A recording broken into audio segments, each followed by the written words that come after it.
Bonjour à tous. Nous abordons notre quatrième séance sur les biens communs. Et en fait, quand Sadi et moi on a préparé ce programme, nous nous sommes dit qu'on ne pouvait pas parler de biens communs sans parler du bien commun des connaissances, parce que les connaissances aujourd'hui sont partagées plus que jamais, grâce en particulier évidemment aux instruments numériques, grâce aux plateformes et grâce à l'ouverture des données. Et en fait, on aurait pu appeler cette séance est-ce que les données sont comment caractérisent le bien commun, etc. On a voulu vraiment donner à cette séance l'épithète de la connaissance, parce que se pose évidemment toujours à propos des progrès du numérique, pas des données, mais à propos des progrès du numérique, à la fois les progrès de la connaissance et puis les progrès d'une certaine méconnaissance, puisqu'on sait parfaitement certains, non pas dangers, mais enfin certaines interrogations que la société civile, même certains scientifiques extrêmement célèbres et qui s'interrogent là-dessus, ont par rapport à toutes ces évolutions. Nous, on est ici une maison, comme Sadi Lalou l'a dit, de la recherche, donc nous nous cantonnons déjà c'est très important et très vaste au respect de la connaissance. Et c'est pour ça que nous avons invité trois personnes qui sont à la fois des chercheurs, des spécialistes de la donnée et des spécialistes de la diffusion de la donnée. Alors, je vais évidemment les présenter. Il y en a beaucoup qu'on ne présente pas. Je vais commencer par toi, en te remerciant de t'être extirpé de ce trajet un peu compliqué. Donc, oui, alors j'ai un problème, je les tutoie tous aujourd'hui, je les connais. Donc voilà. Je vais pas dire vous pour faire semblant de ne pas les connaître. Donc, Emmanuel Bacri est directeur de recherche au CNRS et est pas surtout, mais aussi est directeur scientifique, il ne me laisse jamais parler, mais c'est toujours comme ça, du Health Data Hub, c'est-à-dire c'est Monsieur Santé dans le domaine des données numériques. Et vous l'avez sans doute entendu, enfin lu d'une part, entendu, surtout au moment du Covid, etc., où je suis sûre qu'il y aura des questions. Alors à ma gauche, Magali est géographe. Elle est également au ministère de la Recherche chargée des sciences sociales et elle est membre du Haut Conseil pour le climat. Elle est spécialiste de l'adaptation. D'ailleurs, c'est là où nous sommes. C'est dans ce domaine de l'adaptation au changement climatique où nous avons fait connaissance, puisqu'elle a fait une thèse que moi j'ai lue avec une certaine avidité à cause de souvenirs, non pas les miens, merci de l'avoir remarqué, mais familiaux sur les inondations de 1910. Et donc, en l'occurrence, elle manie évidemment comme géographe beaucoup les données, et puis elle nous apportera le double point de vue de la géographe bien sûr et de la responsable et spécialiste du climat, puisque finalement aujourd'hui les données, j'allais dire les données présentes qu'utilise le GIEC et les données futures en fait sont au cœur de la réflexion climatique. Nous avons ensuite Nicolas Berthelot. Alors Nicolas, il est responsable à l'IGN, à l'Institut géographique national, de quelque chose qui est très joli et qui est particulièrement dans notre sujet, puisque ce sont les géocommuns. Et évidemment, je vais l'interroger sur le sens du mot, bien sûr, et aussi sur la transformation complète de l'établissement public qu'est l'IGN par rapport aux données numériques. Alors, pour introduire très rapidement, je voudrais dire deux choses, et peut-être immédiatement que tous trois vont me dire que je dis des bêtises, mais j'assume, et j'interviendrai un peu comme juriste aussi.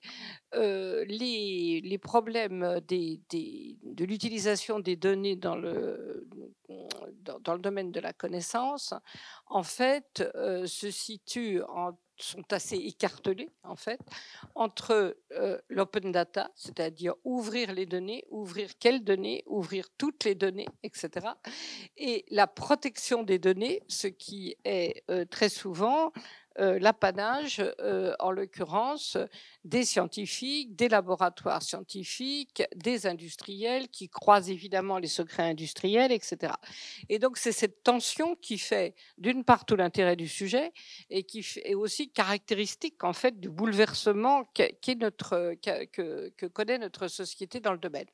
Alors, ce qu'il faut bien voir, c'est que il y a justement, par rapport à notre sujet global du bien commun, une grosse interrogation parce que dans une espèce de logique simpliste, ouvrir toutes les données, c'est évidemment servir le bien commun.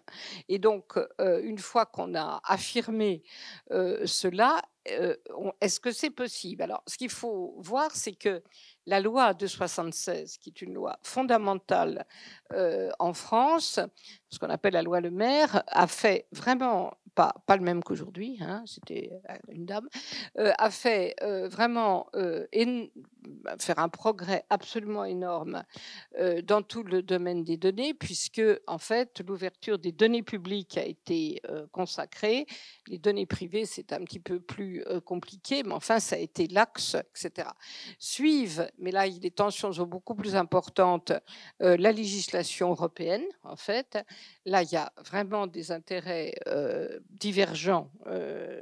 Mais enfin, on est quand même arrivé à un acte européen sur les données qui a mis tout le monde d'accord, entre guillemets, sur le papier.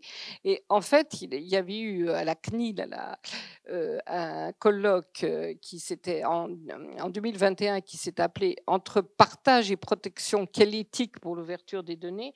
Et je crois vraiment que c'est le sujet central, en fait, qu'il faut traiter. Et je dirais, pour nous, finalement, nous aurions pu appeler notre soirée Entre partage et protection, où est le bien commun? Voilà. Alors peut-être, je t'ai demandé, Emmanuel, de nous faire un peu de science d'abord, étant donné que tu es monsieur science dure autour de cette table, en fait, puisque nos deux chercheurs sont plutôt chercheurs en sciences sociales, quoique quand même avec le Haut Conseil pour le climat, tu dois être les deux, Magali. Mais en fait, ce qui est tout à fait intéressant, c'est que Nicolas, au départ, a une formation de sociologue. Donc voilà, alors évidemment, on va lui demander comment va-t-on de la sociologie aux données. Donc Emmanuel, je voudrais que tu nous brosses un petit peu le sujet pour nous dire qu'est-ce que c'est que les données dans la société, d'accord? Quel est cet objet non identifié pendant longtemps et très identifié aujourd'hui? Et surtout, quel est son rôle par rapport à ce que nous essayons d'appeler depuis janvier dernier le bien commun, mais de ce qui s'appelle dans les textes l'intérêt général. Merci, super. Merci beaucoup, merci de m'avoir invité. Je suis désolé pour le retard, je vous prie de m'excuser pour le retard, dépend de ma volonté. Bon, alors bon, je vais essayer de jouer, enfin de répondre à ta question, mais c'est pas facile. Mais bon, je vais faire une réponse en 4 temps. Bon, ça vous a pas échappé qu'il y a un enjeu autour des données, on en parle de plus en plus aujourd'hui. À l'heure où, alors j'ai vu là pendant Vivatech, il y a eu une remise du rapport sur un réarmement de la filière numérique de l'État. Donc l'État évidemment se mobilise autour de ces sujets-là. Les entreprises privées font leur transition digitale aussi toutes depuis un certain temps, enfin en tout cas annoncent qu'elles la font. Il y en a beaucoup qui sont loin d'avoir fini. On parle de l'IA partout, on reviendra peut-être sur les chats GPT et autres qui se nourrissent évidemment avant tout de données, donc les données sont au centre.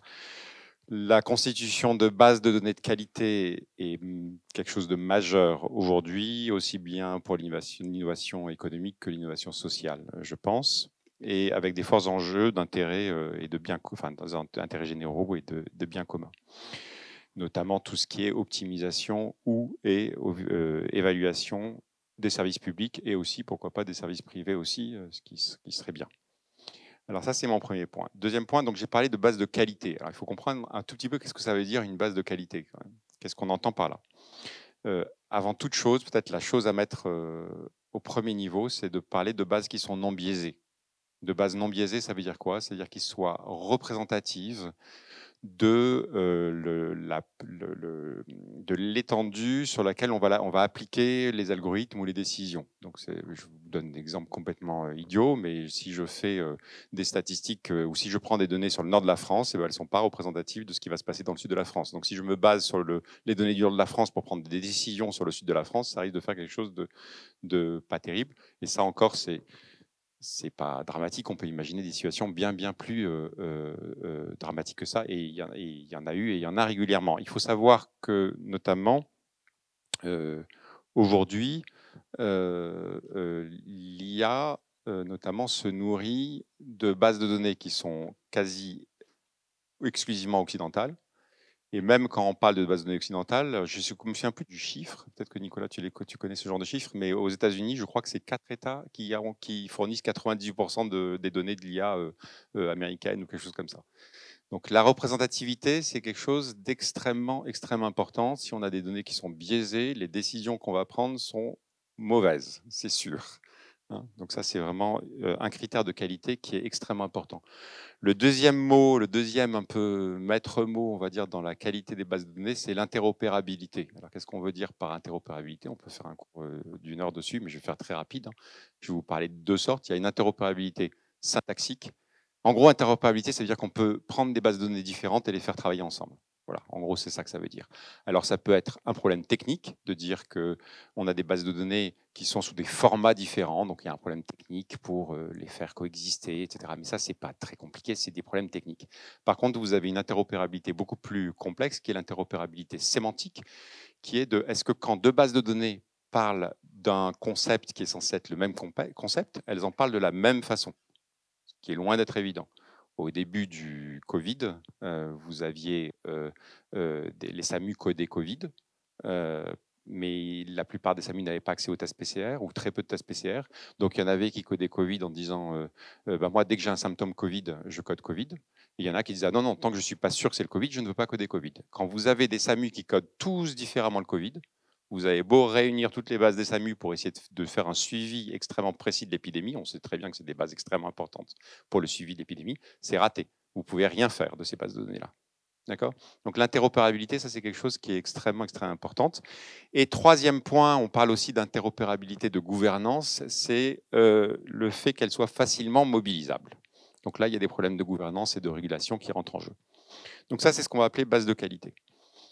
Mon troisième point, c'est de commencer à parler de l'open data. A priori, ce sont les promesses d'une certaine façon de l'open data. C'est tous ces points-là. Et notamment, je vais commencer par le dernier point, qui est facilement mobilisable. Par définition, l'open data, c'est facilement mobilisable. Bon, donc ça, on est content par rapport à ça.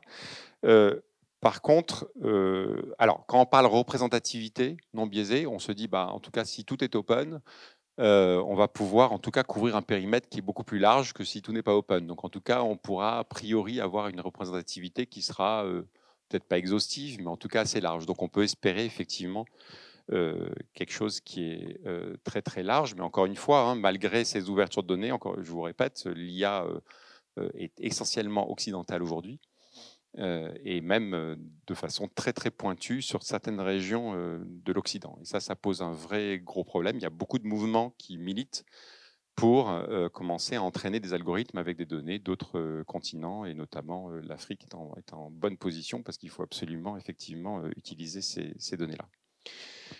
L'interopérabilité, sur les promesses de l'open data, vous avez une interopérabilité qui est importante, c'est de faire de l'interopérabilité aussi multisectorielle, qui est qu'il y a une chose où il y a une chose qui est extrêmement claire maintenant pour beaucoup d'experts, c'est qu'il y a énormément de verticales, énormément de secteurs où ce qui va être important, c'est de croiser différents secteurs.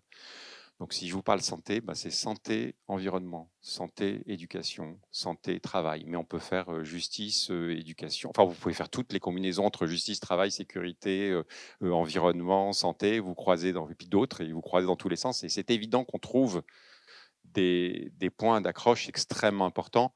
Santé environnementale, c'est un sujet qui est très peu adressé aujourd'hui par manque de bases de données. Des bases de données de santé environnementale sont très peu disponibles aujourd'hui. Vous avez, si je parle par exemple d'un exemple sur le bruit, on sait que le bruit est une cause d'énormément de maux sérieux et de pathologies. Et ça coûte, d'ailleurs, il y a le problème économique, ça coûte énormément d'argent en santé. Vous avez pas, vous avez bruit Paris, vous avez une base de données sur Paris, par exemple, mais vous n'avez pas l'équivalent sur d'autres villes. Enfin voilà, il y a énormément de choses qui manquent. Quoi. Bon, alors, on peut. Et pesticides, alors on a des données. Alors sur la qualité de l'air, il y a des données satellitaires. Donc là, les données satellitaires, mais je laisserai Nicolas en parler, c'est vraiment sa spécialité. Mais effectivement, on a des données, peut-être pas à la maille suffisante. Le problème des données satellitaires, c'est que vous avez Copernicus, mais je parie sous son contrôle là. Hein. Tu me coupes si je dis des bêtises. Mais vous avez les données Copernicus grosse maille, c'est-à-dire pas très précises, qui sont ouvertes très largement, que tout le monde peut utiliser. Puis alors, dès que vous voulez, ça c'est un vrai sujet, mais dès que vous voulez mobiliser des données qui sont précises, même pour la recherche, ça coûte une fortune. Voilà, et ça, c'est un vrai problème. À l'échelle mondiale, ça coûte une fortune, donc personne n'y va parce que c'est beaucoup trop cher. Elles ne sont pas ouvertes, justement. Non, c'est pas de l'open data, justement. Donc c'est pour ça que je dis, si on a de l'open data, toutes ces choses-là pourraient se débloquer. Donc, voilà. Alors maintenant, il y a des limites à l'open data, et c'est mon dernier point, je terminerai par ça. Ah oui, excusez-moi, j'avais noté, je m'étais pris des petites notes aussi sur l'intérêt de l'open data. Bien sûr, il y a aussi une promesse de transparence démocratique avec des évaluations ouvertes de partout en chacun des services publics, voire privés. Ça, c'est des enjeux qui sont évidemment extrêmement importants de pouvoir évaluer les politiques publiques ou enfin, avoir une transparence par rapport à tout ce qui est politique publique. Donc, dans les limites de l'open data, bah, la première limite, et la limite essentielle à laquelle on pense, et évidemment, c'est naturel d'y penser et de mettre des garde-fous, c'est les données personnelles. Alors, est-ce que je fais un petit topo sur quelles sont les catégories du RGPD sur les données personnelles ou pas forcément pseudonyme ou rapide? Donc, données personnelles, si on suit le RGPD, vous avez, en gros, pour faire simple, trois catégories. Donc, vous allez avoir du directement identifiant. Donc, c'est quand des données contiennent votre nom, date de naissance, une adresse exacte, numéro de sécu, évidemment, par exemple. Ça, c'est données directement identifiantes. Mais il n'y en a pas un nombre incalculable. Hein. C'est peut-être une série de 13 sortes différentes, mais pas 13, 15, pas plus. Dès que vous avez enlevé à des données personnelles, donc des données d'individus, dès que vous avez enlevé cette information-là, ou vous l'avez bruitée, vous avez rajouté un bruit dessus, hein, par exemple, vous ne gardez pas la date de naissance exacte, mais vous gardez l'année de naissance, comme ça vous avez quand même l'âge de la personne, on parle de données pseudonymisées. Donc ça, c'est vraiment une particularité du RGPD, ça n'existe pas aux États-Unis. Aux États-Unis, quand on est dans le pseudonymisé, on est dans ce qu'on appelle l'anonymisé aux États-Unis. Alors qu'en France, pas du tout. Et en Europe, pas du tout. Quand on est dans le pseudonymisé, c'est différent de l'anonymisé. Vous allez voir, c'est pas rien comme différence. Donc pseudonymisé, ça veut dire quoi? Ça veut dire que on peut pas identifier une personne en regardant simplement les données. Par contre, si vous venez avec une connaissance extérieure sur la personne que vous cherchez à identifier, vous pouvez peut-être la réidentifier. C'est-à-dire, si je sais, moi, si je sais que mon voisin que je connais très bien est allé aujourd'hui de la place d'Italie à je ne sais pas où et ensuite est passé à ce café, etc., si j'ai accès à des données GPS de circulation, bah, peut-être que je vais retrouver et du coup, je saurai que c'est mon voisin et du coup, j'aurai accès à tout ce qu'il a fait tous les jours. Voilà. Sur la santé, ça, j'expliquerai ça après. Mais ça, c'est donc des données qui sont pseudonymisées. Et enfin, si la réidentification n'est pas possible, alors on parle de données qui sont réellement anonymes. Et en fait, il y a une sorte de flou juridique dans le RGPD. Alors, le RGPD, c'est très bien, on a un socle commun, c'est super. Il y aura beaucoup à redire, mais on en parlera tout à l'heure. C'est qu'en fait, il a permis de faire plein de juridictions, de rajouter plein de couches de juridictions à tous les pays, et tout le monde en a rajouté des tonnes. Donc, en fait, on est très hétérogène, malgré un RGPD commun. Mais donc, anonymiser, en fait, la frontière est assez floue parce qu'en fait, rigoureusement, si vous voulez être anonyme, eh ben, vous ne pouvez plus avoir de données individuelles parce qu'elles sont, si vous connaissez assez de choses sur une personne, vous allez pouvoir la retrouver. Donc en fait, normalement, pour être anonyme rigoureusement sur la donnée personnelle, elle est plus personnelle, elle est agrégée. Vous faites des groupes de personnes, de 10, 15 personnes, et ça sera de la donnée réellement anonyme. Voilà. Donc vous avez ces trois statuts-là avec des juridictions particulières. On reparlera en santé. Il y a vraiment des encadrements juridiques extrêmement spéciaux. Et donc ça, vraiment pour comparer aux États-Unis, vous avez que deux modes, directement identifiant et anonyme. Si bien qu'il y a même des bases pseudonymisées au sens RGPD qui sont ouvertes aux États-Unis au monde entier, que le monde entier utilise. Mais on pourra, si jamais c'était des bases qui étaient françaises, ça serait totalement fermé. Donc on est dans cette bizarrerie-là, où en fait, la science se fait beaucoup avec des bases américaines parce qu'elles sont plus ouvertes que les bases françaises. Alors, je dis pas que c'est mieux, hein. C'est juste un état de fait là, hein. Ensuite, on pourra parler de ces choses-là. Et dernier point sur les limites de l'open data. Je vous ai dit, la qualité, c'est important. Et là, par contre, quand on fait de l'open data, vous avez a priori du tout et n'importe quoi. Ce n'est pas du tout un gage de qualité. Alors, c'est peut-être un gage de représentativité parce qu'on va couvrir une plus grande étendue de personnes ou de lieux, et ainsi de suite. Mais sur la qualité des données, ça ne garantit rien. Et même, on pourrait dire que c'est presque pire parce que s'il n'y a pas un organisme qui est là pour certifier qu'en fait, ce qui a été publié, ça a quand même, s'il n'y a pas une transparence sur quel a été le processus qui a fabriqué les données et qu'est-ce qui a été le processus de validation de ces données, vous pouvez tomber sur tout et n'importe quoi. Et à ce moment-là, si les gens s'en emparent en les utilisant comme si c'était la vérité de quoi que ce soit, ça peut conduire à des études totalement fausses. Voilà. Je ne sais pas si j'ai rempli ma mission. On se rend compte de la complexité du problème. Nicolas, on va parler du même sujet, mais par rapport à l'Institut géographique national. Moi, je voudrais que tu aies la gentillesse de rebondir sur deux sujets. La première, c'est l'hygiène pour nous tous, c'est les cartes, en fait. Hein, voilà. Alors, que deviennent les cartes avec toutes les données disponibles? Est-ce qu'il y en a beaucoup plus? Est-ce qu'elles sont beaucoup plus détaillées? Est-ce qu'elles bougent, etc., etc. Donc ça, c'est la première chose. Et la deuxième question, c'est que du coup, il y a évidemment des conséquences sur le fonctionnement d'institutions et d'établissements publics, ça c'est clair. Et en fait, est-ce que ça bouleverse complètement le paysage? Et il y en a donc une géographe en plus de la géographie. Est-ce qu'on a accès à une autre géographie? Enfin, non pas du tout que, évidemment, les montagnes et les frontières bougent. Elles vont peut-être bouger, mais ça, c'est avec d'autres phénomènes que les données. Ça, c'est autre chose. Mais je veux dire, finalement, qu'est-ce que c'est la nouvelle géographie par rapport aux données? Merci pour l'invitation et merci pour l'introduction aussi, Emmanuel, parce que je pense que tu as soulevé plusieurs points très importants dont je vais rebondir là-dessus. Donc oui, voilà, je viens en représentant l'hygiène. Effectivement, pendant longtemps, et c'est toujours le cas, on est connu pour nos cartes de randonnée et qui sont finalement en fait même le cœur même de l'activité de l'hygiène, il faut le reconnaître. En fait, même la base de données la plus célèbre de l'hygiène s'appelle la BD Topo et sa vocation, sa structuration, c'était effectivement pour produire cette carte de rando qui est bien connue. Donc, qui nécessite de cartographier des routes, des chemins, des bâtiments, des frontières administratives. Et ces données étaient vraiment produites vraiment avec cette ligne directrice pendant des années.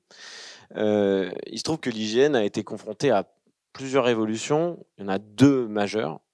C'est évidemment celle de l'open data dont on a déjà largement parlé, qui vient notamment avec ce qu'a rappelé Bettina avec la loi pour une république numérique de Le Maire, et qui du coup met en situation tous les établissements publics d'ouvrir leurs données. Et il se trouve que petit établissement public qui avait vécu le New Public Management, on était devenu une véritable entreprise quasiment commerciale à l'hygiène qui vendait ses données, parfois plusieurs millions d'euros à des acteurs comme Google. Et du coup, là, il faut se poser la question de quel modèle économique pérenne pour produire. Et je pense que c'est ça un des enjeux, produire des données qui sont de qualité et qui peuvent avoir une certaine souveraineté, en fait, une pertinence pour décrire le territoire français. Et donc, face à cette question, se pose la question de comment on arrive à trouver ce modèle économique et aussi comment on arrive à bâtir une relation avec nos usagers. Ça, c'est un second problème qui était, je pense, assez inattendu dans la révolution de l'open data. C'est aussi que dans une relation de clientèle, comme on pouvait l'avoir avec nos usagers, on avait des retours. On avait des personnes qui nous soumettaient des améliorations dans la mesure où elles elles étaient critiques de la qualité des produits qu'elles achetaient et avaient un rapport de client-demandeur. Alors qu'aujourd'hui, on se retrouve dans une situation de fournisseur gratuit de données et qui nécessitent de renouer un lien. Et c'est là qu'on va venir sur la notion de géocommun assez vite. Mais il y a une deuxième révolution dont je veux vous parler avant, c'est le fait que l'IGN aussi s'est longtemps comporté comme étant un acteur assez, comme une sorte de petite usine qui produisait ces données depuis vraiment la source de la photo aérienne qui est prise tous les 3 ans de l'ensemble du territoire français et qui va le convertir patiemment avec des agents qui vont saisir à la main l'ensemble des données. On voit bien avec aujourd'hui des collectivités territoriales qui sont capables de parfaitement cartographier leur territoire, parfois en 3D, parfois avec des jumeaux numériques, que d'autres acteurs comme les GAFAM évidemment, mais même des plus petites sociétés arrivent à cartographier également le territoire. Et enfin, je pense qu'il faut aussi mentionner un acteur majeur de ces 20 dernières années dans la géographie. C'est des acteurs comme OpenStreetMap, qui sont des collectifs qui ont développé l'équivalent du Wikipédia de la carte, qui permettent à n'importe qui de partager des données. Et pendant longtemps, exactement comme Wikipédia, on a pu considérer que, comme n'importe quel prof, on pouvait dire ah non, se sourcer sur Wikipédia, c'est pas bien sérieux. Et en fait, effectivement, comme pour Wikipédia, OpenStreetMap s'est révélé très progressivement aussi pertinent, voire parfois plus pertinent sur certains thèmes que l'IGN. Donc là, nouveau défi, on n'est plus tout seul à faire de la donnée. Comment on arrive à trouver notre place en fait? Parce qu'on n'a pas forcément de meilleures données. En plus, maintenant, elles sont gratuites. Comment on se positionne? Et c'est là que vient la notion de géocommun. C'est l'idée de se dire que notre rôle en tant qu'institut public, c'est d'arriver à entretenir un commun numérique de l'information géographique. C'est de plus forcément d'être seul producteur de la donnée et seul diffuseur de la donnée, c'est d'arriver à construire collectivement avec les autres établissements publics, avec les collectivités, avec des collectifs comme OpenStreetMap, parfois même des entreprises, arriver à construire la carte de la France. Et la carte de la France, évidemment, ça ne veut pas dire seulement tracer des routes et des bâtiments, c'est aussi connaître nos forêts, c'est aussi connaître nos parcelles agricoles, les usages de produits phytosanitaires sur le territoire. Donc, c'est énormément de thématiques qui sont liées à la notion de géographie. Donc, c'est les géocommuns. Donc, l'enjeu, c'est d'arriver à se dire, on va coproduire. Et ça résout plusieurs choses. Ça résout évidemment la question de la qualité des données, parce qu'à plusieurs, on est capable de fournir une donnée de meilleure, plus fraîche, de meilleure qualité, plus fiable, mais aussi, et je pense que c'est presque un des trucs pour moi qu'on réalise récemment, c'est les problématiques d'interopérabilité que citait Emmanuel. C'est que avec cette démarche d'open data, chacun commence à publier son petit jeu de données sur les diagnostics de performance énergétique d'un côté, des données d'entreprise d'un autre, mais qui sont difficilement reliables, parfois seulement avec une adresse, parfois mal renseignée. Et donc, un des enjeux pour moi des communs numériques, c'est le fait de contribuer à une même base de données, tous ensemble, et du coup d'utiliser le même vocabulaire, d'utiliser la même sémantique, et d'être après capable de fournir une donnée vraiment de haute qualité et foisonnante. Donc ça, c'est vraiment, je pense, tout un des enjeux. Moi, j'avais anticipé de présenter de manière opérationnelle comment on faisait ça à l'hygiène, mais c'était peut-être pas exactement ta question, Bettina, donc je sais pas. Donc j'enchaîne. Donc à l'hygiène, du coup, pour avancer sur cette question, évidemment, bon, ça on le réalise, mais en fait pour le faire, c'était pas simple. Donc c'est pour ça qu'en 2021, on s'est doté de cette stratégie, de cette vision, mais aussi d'une sorte d'organisme au sein de l'hygiène dont je suis responsable, qui s'appelle la Fabrique des Géocommuns, qui a pour but d'enclencher cette dynamique au sein de l'institut. Donc au sein de la Fabrique des Géocommuns, on essaie de jouer 2 rôles. Qui sont très spécifiques au commun numérique, parce que du coup, on s'est chargé de toute la... Donc géocommun, c'est évidemment une déclinaison de commun numérique, en fait. Hein. C'est vraiment directement issu des travaux d'Elinor Ostrom sur la façon dont on entretient des ressources, exactement comme des collectifs de pêcheurs sont vigilants à ne pas surexploiter les ressources piscicoles d'un lac. De la même manière, nous, on essaie d'organiser donc le fait de produire une carte la plus précise possible collectivement. Et donc, on essaie de jouer un rôle très spécifique. Parce qu'on peut distinguer, je ne vais pas rentrer trop dans la théorie, mais on peut distinguer un peu 5 rôles dans les communs numériques. Ce qui peut être simplement de membre d'une communauté qui va être capable d'exprimer, d'utiliser la ressource et aussi d'être capable de faire remonter au collectif ses attentes. On a également des personnes qui contribuent directement à la ressource, soit en alimentant en données, parfois en logiciel, la ressource.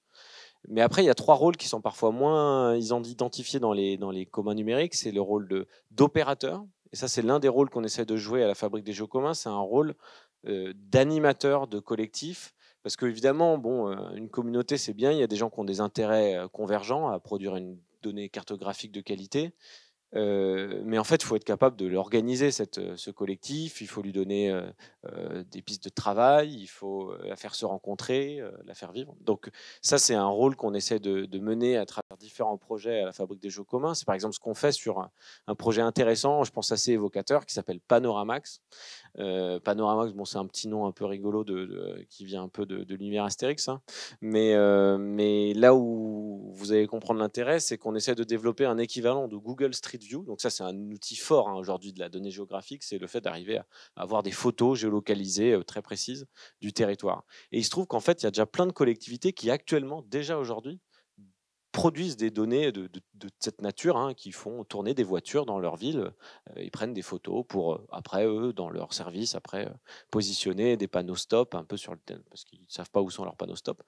Et donc, ça, c'est très intéressant, mais le problème, c'est que ce n'est pas mis en commun. Et pourtant, Enedis, quand ils vont faire une opération sur le réseau, ils seraient intéressés d'avoir une photo fraîche et qui ne dépende pas de Google Street View pour pouvoir l'accéder. Parce que Google Street View, c'est très bien quand on est à Paris, mais dès qu'on sort un peu de la zone, c'est beaucoup plus compliqué, c'est moins frais. Et pourtant, parfois, la collectivité bénéficie déjà d'une donnée. Et donc nous, on s'est dit, mais il y a une opportunité de travailler ensemble.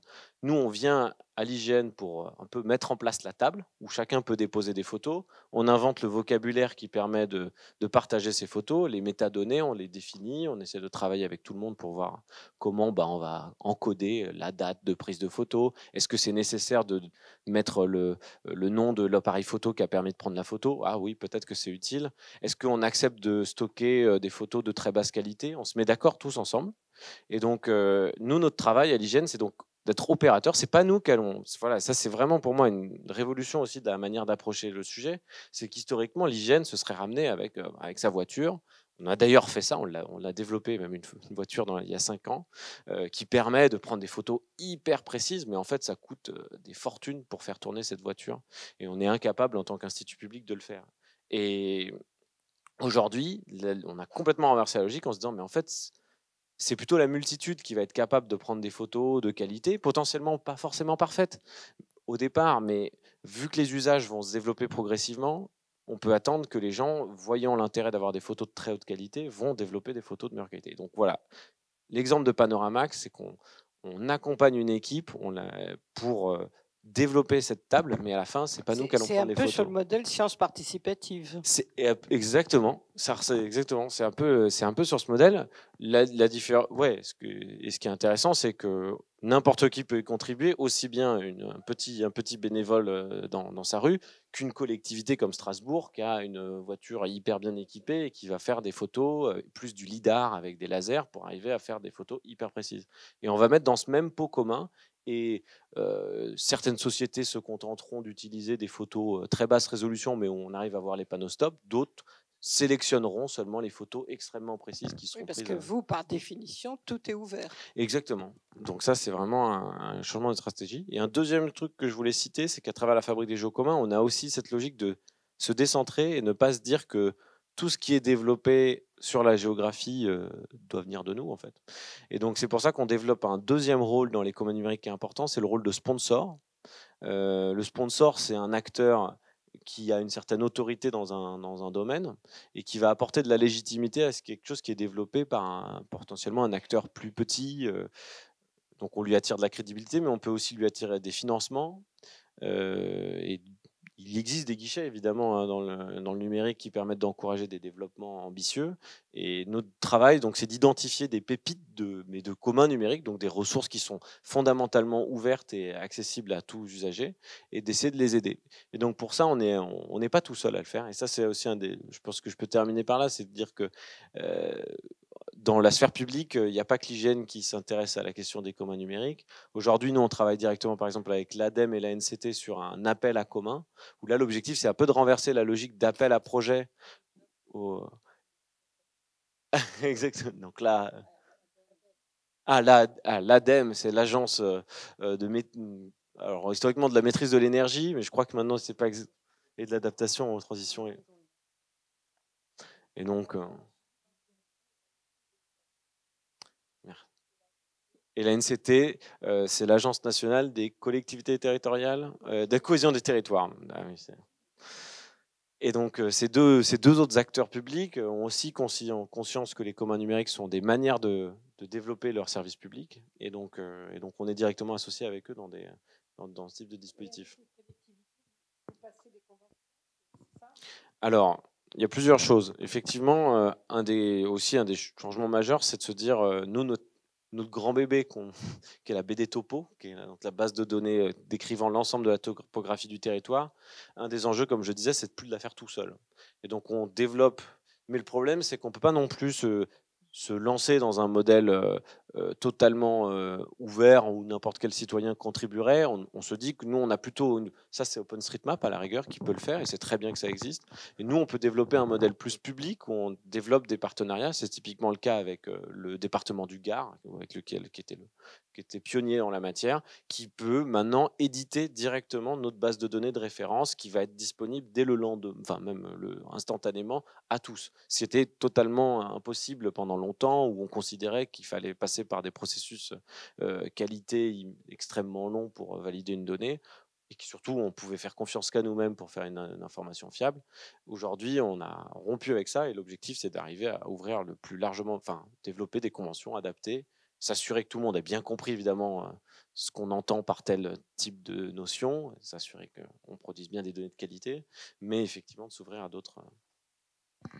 Alors, merci beaucoup. Je vais me tourner vers Magali, qui est aussi géographe, mais peut-être qu'elle va plus nous parler du climat et de l'adaptation au changement climatique, étant donné que le GIEC se fonde sur, alors j'ose pas prononcer de nombre, sur un nombre de données tout à fait considérable pour faire ses projections, etc.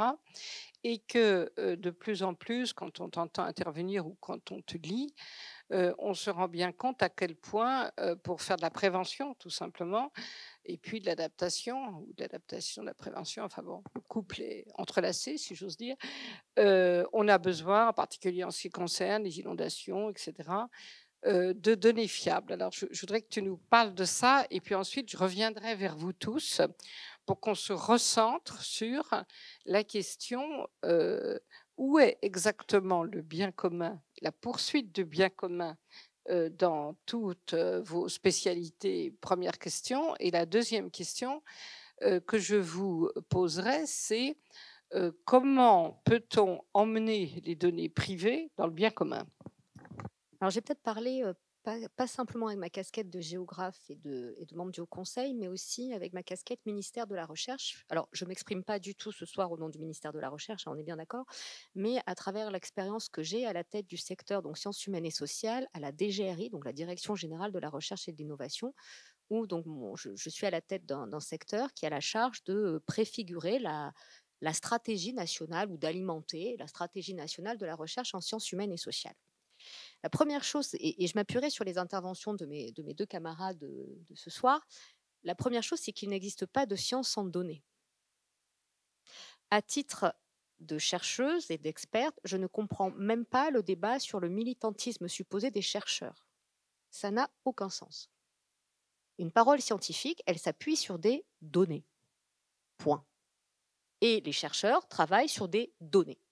Et ces données, qui sont exprimées dans des papiers, des revues scientifiques, dans des articles qui sont normalement évalués par les pairs, qui sont disponibles, et rien n'empêche tout un chacun d'aller reprendre les papiers et de vérifier si, oui ou non, quelque chose n'aurait pas échappé. Donc en fait, un chercheur qui parlerait dans le vide, c'est pas un chercheur. Et j'en parle d'autant plus pour les SHS que j'entends systématiquement, les SHS n'administrent pas la charge de la preuve. Bah oui, parce que moi, quand je fais de la recherche, le matin, je me lève et je me dis, tiens, alors j'ai décidé que peut-être, allez, j'allais travailler sur les inondations, et puis je vais vous donner mon avis. Mon avis, on n'en a rien à faire. Mon boulot en SHS, en sociologie, en histoire, en philosophie, en tout ce que tu veux, c'est de travailler sur des données.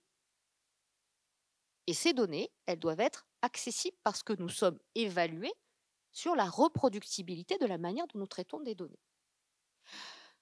Ça veut dire qu'on confond, et ça a été un peu le non-dit de cette première partie, la donnée, ce n'est pas uniquement du chiffre.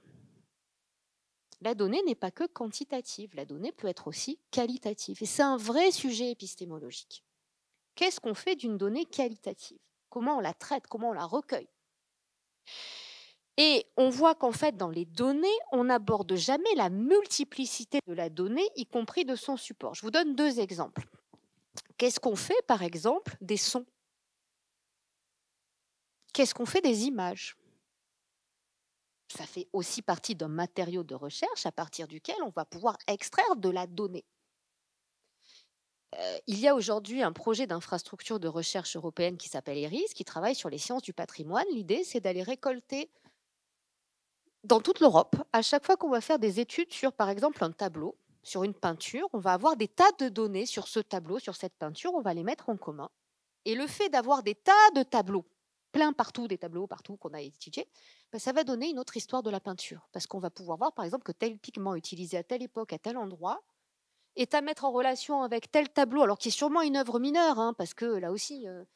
Et on va pouvoir comme ça créer des réseaux à partir effectivement d'une approche pluridisciplinaire de la donnée. Vous allez avoir à partir d'analyses spectrométriques qui sont faites par des physiciens et des chimistes avec des conservateurs de patrimoine, on va pouvoir donner une autre histoire en fait de la peinture, par exemple. Mais je pourrais vous donner le même exemple sur les données en littérature. Aujourd'hui, avec les données massives, vous savez, un chercheur, ça peut lire maximum 2000, 3000, 4000 bouquins dans sa vie, mais enfin, ça ne va pas lire toute la littérature. Et donc, l'histoire de la littérature, c'est une histoire qui est faite aujourd'hui sur les grandes œuvres. Mais si on arrivait à avoir, sur, par exemple, 10 ans, tout ce qui a été publié entre 1850 et 1860 dans le monde, et à pouvoir ensuite traiter cette donnée récoltée, eh bien, on aurait sans doute une autre histoire de la littérature, des jeux d'influence. C'est ce qu'on appelle les humanités aujourd'hui numériques. Et ce que vous voyez déjà dans mon propos, c'est que la donnée est à la fois un objectif pour le chercheur, récupérer, recueillir de la donnée, aller la chercher là où elle se trouve. Mais ça ne suffit pas. C'est aussi une méthodologie, et on voit bien avec les développements de l'intelligence artificielle, qu'on confond en plus avec les données massives, enfin voilà, on confond les instruments, la donnée comme matériau, la donnée comme objectif, tout ça est mélangé. Et on aurait besoin d'une réflexion, d'une nouvelle réflexion collective sur cette épistémologie des données dans leur nature, dans leur fonction, dans leur usage, en fonction des disciplines. Et j'en reviens à mon qualitatif-quantitatif. Et puis, à quoi ça sert la donnée? Parce qu'on part du principe que c'est un bien commun. Je réponds un peu à ta question, mais ça sert à quoi la donnée? Alors vous allez me dire, ça sert à faire progresser la connaissance. C'est vrai. Ça sert à réduire l'incertitude qu'on appelle épistémique. Il y a des choses qu'on ne sait pas parce qu'elles sont inconnaissables, mais simplement parce qu'on n'a pas les éléments pour le savoir. Soit parce qu'on ne connaît pas encore les données dont on a besoin, soit parce qu'on n'a pas assez suffisamment. Et donc, on va avoir un progrès continu des connaissances et de la capacité à récolter des données, mais pas qu'à la récolter, à les traiter, à les mettre ensemble, à les croiser, tout ce qui a été dit, à les mettre sous forme de base utilisable, interopérable, etc. Et c'est par exemple ce qu'on voit avec le GIEC sur 30 ans. Eh bien, dans les années 90, quand le GIEC a été créé, le premier rapport des experts du GIEC, il y a des incertitudes. En gros, on a de beaux suspects bien identifiés, mais on ne peut pas encore dire qu'on est sûr à 100%. Puis depuis 30 ans, on a Copernicus, on a envoyé des trucs sous l'eau, on carotte, on fore, etc. On a aussi des modèles qui permettent de traiter la donnée différemment, de les calibrer différemment. Et la donnée, elle se démultiplie. Et donc, on est capable, par cette convergence, de réduire l'incertitude épistémique. Ce qui veut dire d'emblée que ça pose une question sur le rôle de la donnée dans la décision. Parce que la deuxième fonction de la donnée, on en a beaucoup parlé, c'est d'aider à décider. Dans un régime démocratique et dans un régime surtout moderne, un État moderne, en général, on ne décide pas le matin en disant « Tiens, je vais faire ça ou ça ». On essaie de s'appuyer sur des données qui permettent, en gros, on fait du calcul coût-bénéfice. Alors voilà, mais c'est la base de la rationalité économique. On regarde par rapport aux données que j'ai, est-ce que c'est rentable? Alors ça peut être politiquement, socialement, etc., éthiquement, mais en gros, j'essaie de décider, et c'est même ce qu'on appelle le pilotage par la donnée. C'est-à-dire qu'aujourd'hui, les politiques publiques sont beaucoup évaluées à partir d'indicateurs qui sont eux-mêmes des données qu'on peut étudier, mais sachant que pour remplir des indicateurs, il faut produire des données. Alors, ça donne des situations ubuesques avec des collègues qui passent leur temps à remplir des tableaux de chiffres pour savoir combien ils ont d'étudiants, combien ils ont de publications. Ça, c'est le volet bête et méchant de la donnée. Il n'empêche que d'avoir sur des temps longs des indicateurs bien construits avec des données pour savoir, par exemple, combien d'étudiants aujourd'hui soutiennent une thèse, au bout de combien de temps, quelles sont les évolutions, c'est hyper intéressant parce que ça évite de parler dans le vide et de considérer que sa propre expérience est universelle, mais de se dire que peut-être, moi, ma thèse, je l'ai faite il y a 20 ans, dans un certain contexte, les données que j'ai, si elles sont bien récoltées, si elles sont bien traitées, elles ne me disent pas exactement la même chose. Donc, ça sert théoriquement à décider. Et c'est d'ailleurs ce que font les rapports du GIEC. Les rapports du GIEC, c'est un état des connaissances, une expertise sur l'état des connaissances qui est ensuite fournie aux décideurs publics pour qu'ils puissent se décider, y compris d'ailleurs en n'allant pas dans le sens que donnent les données. Parce que dans une démocratie, alors c'est pas exactement ça au niveau international, mais on a aussi le droit de dire que pour des raisons X ou Y, on choisit de ne pas aller dans cette voie, mais plutôt dans celle-là. Ce qui veut dire d'emblée que la donnée pose un problème de responsabilité politique. Je prends l'exemple de la crise Covid. Dans le cas d'une incertitude où je n'ai pas assez de données, la première question, c'est évidemment, est-ce que j'ai fait ce qu'il fallait auparavant pour avoir les données, mais on peut imaginer que, par exemple, sur le Covid, il y avait une incertitude, une inconnue, je ne sais pas quoi. Par contre, quand la crise arrive, une des questions qui se pose, c'est est-ce que la puissance publique s'est donné les moyens de récolter les données pour cesser de piloter complètement à l'aveugle?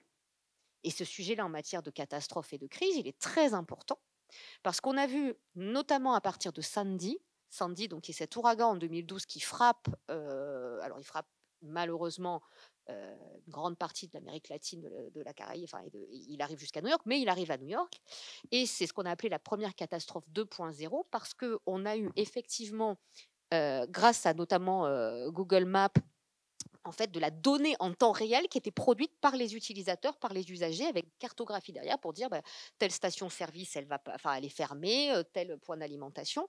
Et donc, on s'est rendu compte que les réseaux sociaux et l'Internet arrivaient à fournir des données qu'on n'était même pas en capacité d'avoir avec la meilleure volonté du monde. Et ça nous a aussi permis, par le traitement notamment des réseaux sociaux, d'avoir de nouvelles données qui sont arrivées en sciences humaines et sociales, avec d'ailleurs, on en a parlé, des biais énormes, parce que par exemple Twitter, c'est très sympathique, mais c'est 1% des réseaux sociaux qui étaient utilisés. Les autres passent par d'autres réseaux. Donc tout ça pose des questions, et on se dit à ce moment-là, effectivement, si la donnée sert à décider, eh bien, il faut aussi se demander à quoi elle peut servir dans ses fonctions sociales. Et on arrive à cette question de bien commun. Par exemple, la donnée, c'est de la veille épidémiologique, la veille en termes de ressources en eau. Aujourd'hui, sur la question des bassines, il y a juste un sujet, c'est qu'on n'a pas suffisamment de piézomètres en France pour connaître le niveau des nappes. Donc en fait, on raisonne sur les données qu'on a. Et c'est la réalité. C'est-à-dire que parce qu'il y a énormément de sites, ils ne sont pas appareillés. Vous avez des tas d'endroits où aujourd'hui, on a un piézomètre ou 2 piézomètres, voire des zones blanches de piézomètres qui posent des questions sur l'état de certaines nappes. Où on n'a pas la donnée historique. Et ça a des conséquences très concrètes pour les assurances. Vous avez par exemple en France la loi de 1982, qui est la loi sur le régime CatNat, dont on entend parler à chaque fois. Cette loi, elle fonde un régime de solidarité nationale qui est lié au fait qu'à l'époque, on n'a pas suffisamment de données au niveau des assurances pour pouvoir assurer le risque inondation notamment. Donc on ne peut pas effectuer les calculs coûts-bénéfices, et donc le risque n'est pas assurable. En même temps, maintenant qu'on les a, les assurances disent qu'elles ne peuvent plus assurer. Exactement. Parce que derrière, mais c'est là aussi qui est intéressant, c'est que par exemple, à un moment, la question de l'inondation, on s'est posé la question de se dire, en fait, il faut le sortir du régime CatNat parce qu'on a suffisamment de données pour que ça devienne assurable. Et là, on voit bien comment la décision politique revient aussi sur la donnée pour dire attention, parce que le régime CatNat a aussi d'autres vertus, d'autres avantages en termes de pilotage de l'exposition, etc. Et donc, on voit bien que il y a une sorte de fétichisme aussi de la donnée en France, où il ne suffit pas, comme disait l'autre, de sauter comme un cabré en criant données, pour que tout d'un coup, subitement, magiquement, on sache exactement ce qu'il faut faire. Et ça pose aussi un sujet qui est en termes de formation à la donnée pour les chercheurs. C'est qu'on voit que ça va très vite au niveau des technologies, des méthodes et des objets.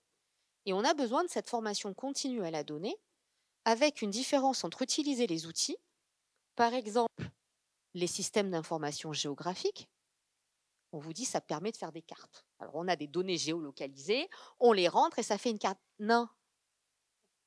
C'est comme si je vous expliquais que parce que vous saviez utiliser Word, je n'ai rien cité, ou OpenOffice, vous saviez, vous étiez un romancier, vous pouviez avoir le prix Goncourt. Donc on a aussi dans ce débat sur les données des confusions permanentes entre les instruments de traitement, les finalités, et ça, on a besoin derrière de poser des questions toutes bêtes, que je retrouve beaucoup dans les débats au Conseil pour le climat, puisque, j'en reviens à mon point de départ, la décision doit être ce qu'on appelle evidence-based. Donc, elle doit être appuyée sur des données. Je pense que la sociologie, depuis qu'elle existe, la sociologie des sciences, la philosophie des sciences, l'épistémologie, tout ça, démontre que la donnée, elle est forcément biaisée dans son mode de récolte. Quand vous faites un questionnaire, il y a toujours, alors c'est pas mal, il faut simplement en être conscient pour connaître les limites de la donnée. Et puis il faut aussi poser la question dans certains sujets des conditions de récolte. Et il y a tout un enjeu sur l'éthique des données dont on parle en sortie, mais qu'on devrait avoir au début. Comment est-ce que je vais récolter la parole d'individus qui ont été frappés par des catastrophes, notamment par l'ouragan Irma et José, qui était mon cas quand je vais aux Antilles? Ils viennent de sortir d'une catastrophe. J'ai besoin de ces témoignages parce que ce sont aussi des données très importantes dans les récits qui vont me permettre, au-delà du vent, de comprendre, par exemple, pourquoi des gens qui ont vécu 5 cyclones se mettent en danger alors qu'ils savent parfaitement comment il faut se protéger du cyclone. Pourquoi est-ce qu'ils vont rester? Il y a tout un protocole de la donnée. Ce qui pose aussi la question des sciences participatives avec cette espèce de fascination, et c'est vrai que c'est fascinant. Alors, le naturaliste amateur, on connaît, la personne qui a... Voilà. Mais c'est l'individu capteur. C'est aussi l'individu capteur, avec tout ce que ça peut comporter. Quand, par exemple, on va mettre des puces sur vos poubelles pour vérifier si oui ou non vous consommez X ou Y déchets, si je peux savoir combien pèse votre poubelle, je sais exactement ce qui se passe chez vous. Et si je peux regarder le contenu de vos poubelles, c'est encore mieux que Amazon. Parce que là, je sais si vous avez des couches, que vous avez un bébé, je sais ce que vous mangez, je sais tout. Vous ne pouvez plus cacher personne dans la cave, ça se voit dans votre poubelle. Donc si vous voulez cette donnée-là, et je conclurai là-dessus. Pour t'amuser, il y a quelqu'un dans la salle que je ne vais pas identifier qui se souvient, il y a quand même une bonne trentaine d'années, que des journalistes avaient été au bas de l'habitation de Brice Lalonde et au bas de l'habitation d'Antoine Wechter pour regarder les différents produits qu'ils utilisaient et voilà, ils en avaient tiré des habitudes écologiques des deux. Comment font les archéologues après tout, hein? C'est du poubellien, hein, je suis désolée, mais c'est ça. Et donc pour conclure, l'idée c'est que derrière tout ça, on a une question de formation, on a aussi une réflexion à avoir sur la stratégie. Quelle est notre stratégie en matière de données, où on ne confond pas la fin et les moyens, où on ne confond pas ce qui relève de la science, de l'expertise et de la décision politique, ce qui en plus a l'avantage de ne pas mettre les chercheurs dans une situation un peu compliquée, y compris quand ils sont des lanceurs d'alerte. Et alors aujourd'hui, on a effectivement dans la stratégie nationale française de la recherche ce qu'on appelle des infrastructures de recherche françaises et européennes. En SHS, par exemple, on a Progedo, qui est une infrastructure de recherche qui cherche à mettre à disposition des données avec justement ce rôle public de l'anonymisation et surtout de la pseudonymisation des données. Parce que nous avons un gisement de données publiques absolument incroyable. Un seul exemple, la géographie électorale. On a tout ça avec les bureaux de vote. C'est public. Alors évidemment, ça pose plein de questions. On en revient à la géographie. Parce que, par exemple, aujourd'hui, on parle d'interopérabilité des données, mais on a des sujets très concrets. Comment est-ce que je mesure du carbone? On a d'abord des problèmes de maille territoriale. Est-ce que je le mesure à l'échelle de l'IRIS, à l'échelle du département, de la commune, voilà. Et puis là aussi, ça dépend de ce qu'on demande à la donnée. Est-ce que je prends l'émission territoriale, ce qu'on émet au niveau de la France? Est-ce que je prends l'empreinte carbone, ce qu'on importe? Est-ce que je prends les émissions cumulées? Est-ce que je prends les émissions per capita? Est-ce que je prends... Là aussi, en fait, la donnée, on peut lui faire dire à peu près ce qu'on veut, et la manière de le définir, qui est déjà un geste politique, fait que derrière, si vous prenez l'empreinte territoriale, on l'a fait sur le Haut Conseil pour le climat, vous prenez les régions en termes d'émissions, sachant qu'il y a des régions où il n'y a pas ces données quand même, il y a une époque où il n'y avait pas toutes les régions qui avaient ces données, maintenant elles les ont, vous prenez l'empreinte, puis si vous prenez l'émission territoriale, les Hauts-de-France et la Normandie sont les plus émettrices. Forcément, c'est les régions d'agriculture et d'industrie. L'Île-de-France est magnifique. Magnifique. Si vous prenez l'empreinte, bizarrement, c'est plus du tout le même jeu. Et donc, vous voyez bien que derrière cette question de l'accès aux données, il est important parce que derrière, on a un problème en SHS majeur, c'est justement la reprivatisation des données. C'est-à-dire qu'en fait, le paradoxe de cette open data, c'est qu'aujourd'hui, comme c'est public, il y a des gens qui les prennent. Et c'est un peu comme vous avez avec des cartes. Vous publiez des cartes. Alors d'abord, vous ne publiez pas des cartes. Vous avez des données que vous rentrez dans un logiciel. Ensuite, il faut faire l'édition de la carte parce que si vous avez la sortie brute, ça ne vous donne rien. Vous avez des cartes, il suffit de changer quelques trucs sur la carte, elle est à vous. Vous citez OpenStreetMap ou machin, c'est terminé. Et vous la vendez. Imaginez maintenant sur des données de santé, des données économiques, ce qu'on pourrait en faire pour les mutuelles, pour les assureurs, qui eux, à l'inverse... Si tu permets, Magali, si je peux t'interrompre une minute, on va faire illustrer les données de santé et on reviendra vers vous sur le sujet vraiment de bien commun à la fin. Mais peut-être, comme tu as prononcé le mot magique de santé, j'ai senti mon ami frémir, à ma droite.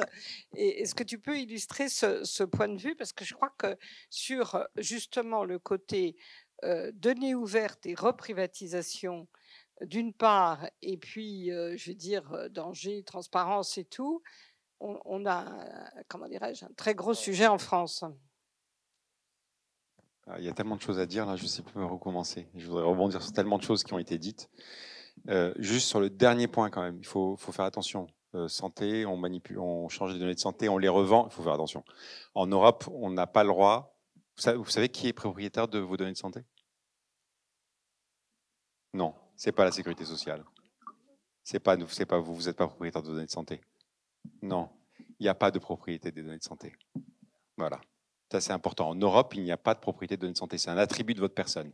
Donc, personne ne peut les vendre, vos données de santé. Contrairement aux États-Unis, où vous pouvez les vendre. Tu peux vendre l'accès à tes données de santé, mais tu ne peux pas vendre tes données. Donc, ça, c'est important quand même. Ça, c'est une règle. Enfin, c'est quelque chose qui nous différencie énormément des États-Unis. Et deuxième chose, il y a quand même une régulation européenne qui interdit les assureurs d'avoir accès à des données de santé où vous avez refusé de donner l'accès. Enfin, par défaut, a priori, ils n'ont accès à aucune donnée de santé, sauf les données de santé auxquelles vous avez, vous, donné accès de façon claire. Donc ça, on est quand même très, très, très encadré. Et si, quand il y a des CHU qui sont effectivement piratés et que toutes les données sont... Il y en a 40 par an qui sont à peu près piratées, des CHU, avec toutes les données qui sont vidées, tout le système d'information qui s'arrête, donc ça veut dire des morts.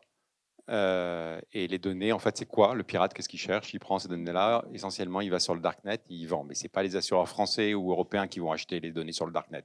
Ça, vous pouvez être sûr que ce n'est pas de ça dont on parle. Maintenant, ça ne veut pas dire que c'est moins grave ou quoi que ce soit. Mais enfin, il faut pas...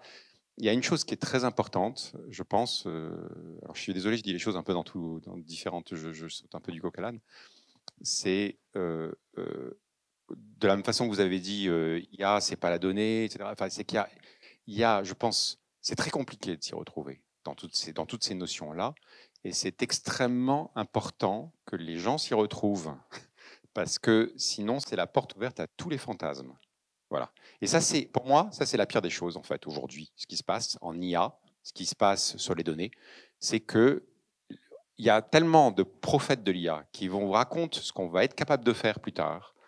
Et on vous parle de choses qu'on fait aujourd'hui. Et on voit ChatGPT qu'en fait, dans la tête de tout le monde, et c'est normal, on mélange tout. Et du coup, tout devient possible, tout est vrai, tout est actuel, tout est déjà... Enfin, voilà. Et ça, c'est la pire des choses. Je pense que c'est très important de comprendre en IA, par exemple, ce qu'on est capable de faire aujourd'hui avec les données, ce qu'on n'est pas capable de faire. Si on prend vos données de santé, qu'est-ce qu'on est capable de faire avec? Quelqu'un de mal intentionné, qu'est-ce qu'il pourrait faire avec? Qu'est-ce qu'on ne peut pas faire avec? C'est des choses, il faut parler de ça. Il faut parler de ces risques-là et aller jusqu'au bout du risque. Ça, c'est très important pour vraiment... Et ensuite, et pas faire une éducation du citoyen orientée, c'est-à-dire qu'on explique simplement, et ensuite, il y aura des citoyens qui auront peur en disant « Non, moi, attention, je ne veux pas partager » ou « Moi, si, je veux partager ». Ces histoires de partage par rapport aux citoyens, c'est évidemment essentiel pour les données de santé, parce que c'est vous qui donnez, qui acceptez de partager ou pas. Et je pense qu'il ne faut surtout pas pousser les citoyens à partager. Enfin, je veux dire, voilà, chacun est libre, mais c'est la pire des choses, la pire des situations pour moi aujourd'hui, c'est que les choix sont tout sauf éclairés. Donc je pense que, alors si j'étais provocateur, je dirais c'est peut-être la pire des choses, c'est de mettre les données de santé aux mains des citoyens, en fait, de ses propres données. Parce qu'en fait, il y a des gens qui les ouvrent pour les mauvaises raisons, il y en a plein qui les ouvrent pour les raisons, il y en a plein qui les ferment pour des mauvaises raisons. Et ça, c'est pour ça que je pense que l'éducation, mais pas éducation technique, qu'est-ce que c'est qu'il y a, etc. Mais voilà, de comprendre l'écosystème, de comprendre les enjeux économiques, voilà, ça, c'est des choses qui sont absolument, absolument fondamentales. Alors sur la santé plus particulièrement, il y a un bien commun dont on peut parler, qui est le SNDS quand même, qui est le Système national des données de santé. Donc c'est cette grosse base nationale qui est assez unique au monde. Hein. Alors je ne parle peut-être pas de la Chine ou de certains pays asiatiques, mais en tout cas, il n'y a pas d'équivalent américain. C'est quoi? C'est la base donc, de la carte vitale, et puis il y a aussi une base de parcours hospitalier, et puis des causes médicales de décès. Alors en France, je pense que ça ne vous a pas échappé, on a une chance, c'est qu'à peu près tout le monde est remboursé partiellement d'à peu près tout. Okay. Donc ça fait qu'en fait la base de remboursement, et c'est assez unique, et la base de remboursement est unique parce qu'en fait elle est très peu biaisée. Des bases non biaisées, ça n'existe pas. Mais elle est beaucoup moins biaisée qu'une base équivalente américaine, où en fait vous iriez la chercher chez des mutuelles, mais chez les mutuelles américaines, essentiellement les gens qui sont dans les mutuelles sont des gens jeunes, riches et en bonne santé. Donc si vous commencez à faire des études là-dessus, ok, vous caractérisez cette population-là, mais certainement pas la population américaine dans son ensemble. Donc ça, c'est une grande force qu'on a. C'est une base qui a été créée, ouverte en 2016, si mes souvenirs sont bons. Il y a eu le décret SNDS qui l'a ouvert. Il y a eu plein de gens contre,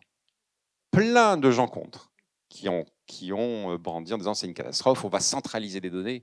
Mon Dieu, c'est terrible pour les cyberattaques. On va voilà. Et dans la tête des gens, ça peut aller très loin. Hein. Moi, vous n'êtes pas sans savoir, on pourra poser des questions là-dessus. Il y a des problèmes de souveraineté. Je pense que vous n'êtes pas sans savoir que le hub a des histoires avec Microsoft. On pourra en parler en long, en large, tant que vous voulez. Posez-moi toutes les questions à la fin.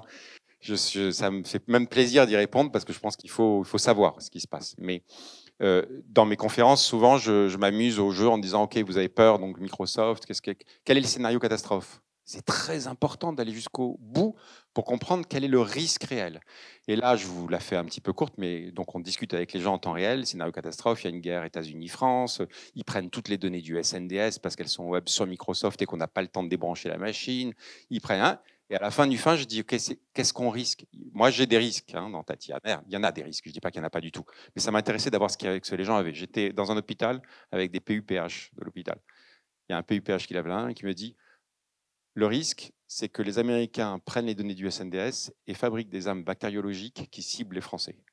On est dans du pur délire, des données de remboursement. Bon, ça, il faut déconstruire. C'est extrêmement important. Alors oui, ensuite, il y a des fois où, vous aviez dit, Magali, est-ce que la puissance politique s'est donné les moyens se donne les moyens de récupérer les données? C'est important. Expérience Covid, il y a eu deux choses qui se sont passées. Il y a eu, je ne sais pas si vous avez entendu parler de SIDEP, et il y a Tous Anti-Covid. Tous Anti-Covid, vous en avez tous entendu parler, ça a été un énorme fiasco en France. Le gouvernement a préparé ça, je peux vous dire, moi j'assistais aux discussions, c'était... attention, on va diffuser l'information. Il y a eu un plan de communication extrêmement sophistiqué qui a totalement échoué. Ça a été une catastrophe. On a été en retard par rapport à tout le monde en plus parce qu'on a été les seuls, ou presque les seuls, à ne pas vouloir utiliser les API, donc les petites briques logicielles de Google ou de Apple. Ce qui nous a fait prendre énormément de retard parce qu'on voulait être indépendant totalement. Bon, ça, c'est encore une autre histoire. Donc ça a été un gros raté. Il y a eu un succès. SIDEP, c'est les tests PCR. Tout, quoi que vous en vouliez ou quoi que ce soit, vous n'aviez pas le choix. Mais si vous faisiez tester ou si vous faites tester Covid, ça remonte automatiquement à la CNAM. Et vous avez quelqu'un de la CNAM qui va vous appeler en disant, alors à l'époque c'était confinement, enfin vous donnez tout là, et puis qui vous disait, est-ce que vous êtes d'accord pour nous partager les noms des gens avec qui et le numéro de téléphone des gens que vous avez côtoyés? En aucune façon, vous aviez automatiquement tous vos contacts qui remontaient.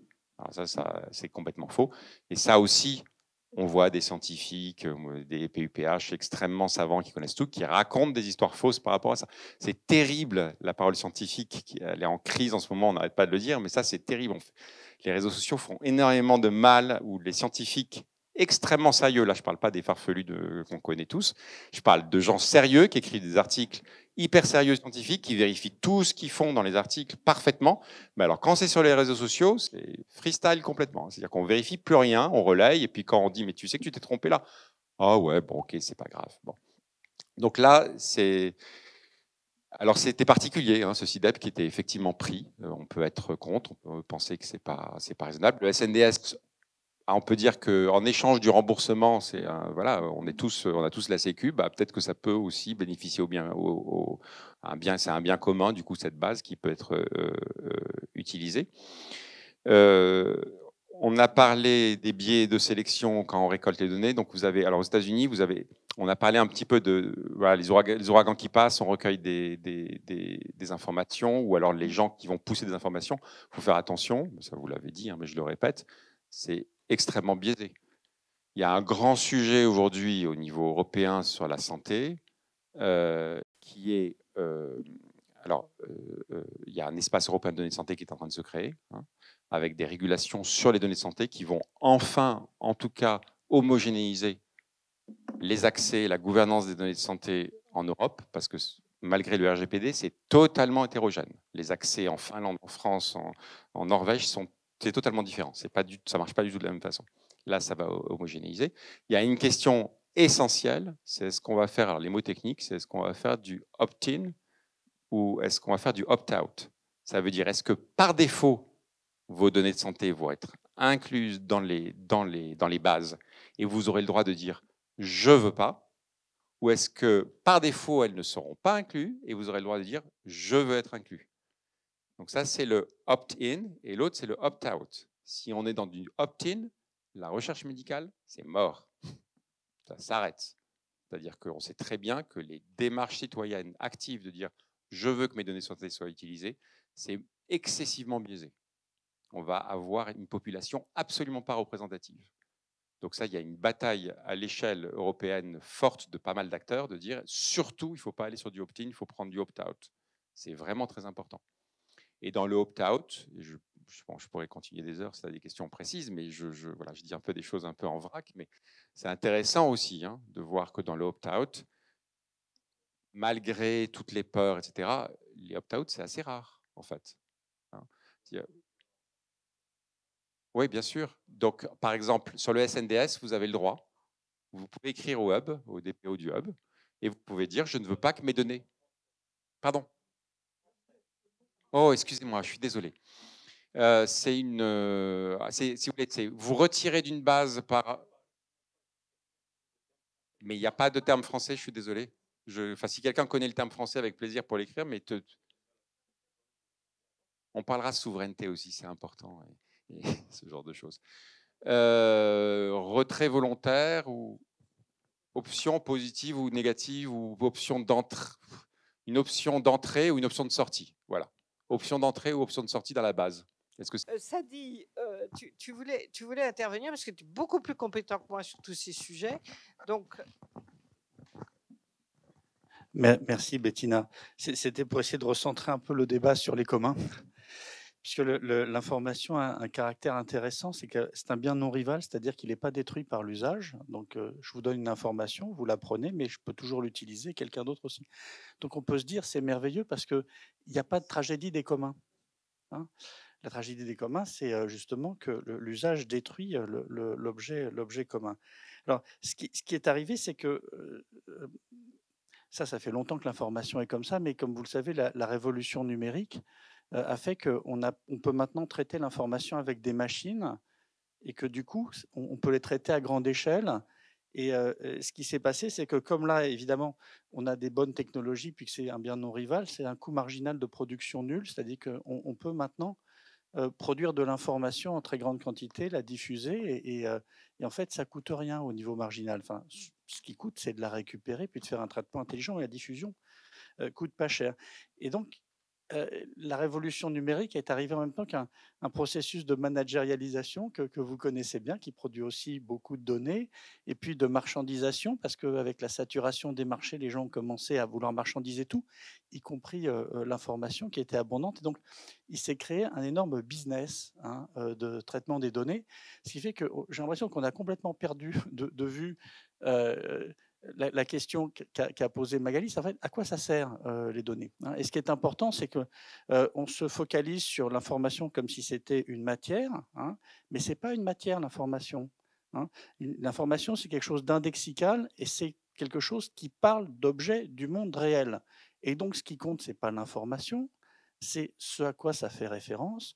Et je pense que c'est de ça qu'il faut qu'on commence à parler à travers les business models. Alors, moi, j'étais fasciné en écoutant en particulier Nicolas, parce qu'il nous a dit, bon, ben moi j'ai un commun et je suis en train de chercher un business model. C'est-à-dire que on est en train d'essayer de faire de la transformation du système, mais il faut quand même que ça existe encore dans le système actuel, donc il faut un business model, ce qui est aberrant, hein, on est bien d'accord, hein.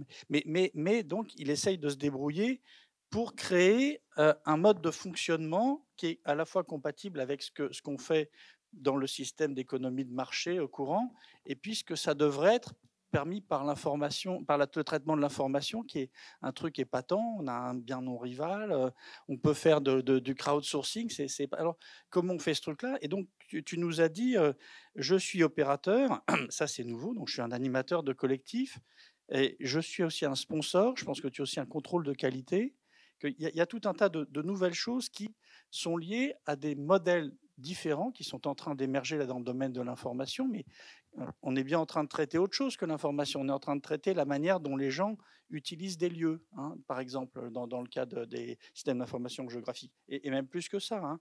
Et donc, ça pose la question de c'est quoi les modèles de gestion maintenant qu'on a de la numérisation? C'est quoi les modèles de gestion, pas de l'information?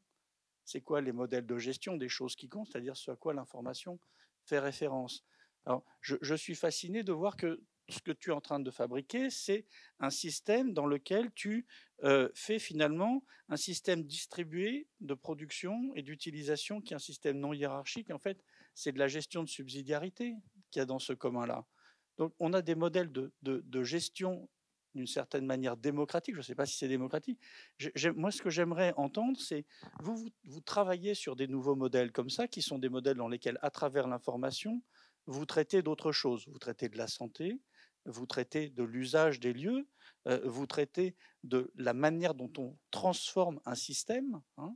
Alors, quels sont les modèles d'organisation pour ces nouvelles formes de production et de gestion de ce qui nous sert à vivre? Voilà, moi j'aimerais vous entendre là-dessus. On va faire, je veux dire, on va donner la parole, pardon, euh, Nicolas, Emmanuel, et puis on laissera pour cette première ronde de Magali, un peu au nom du ministère de la Recherche, conclure.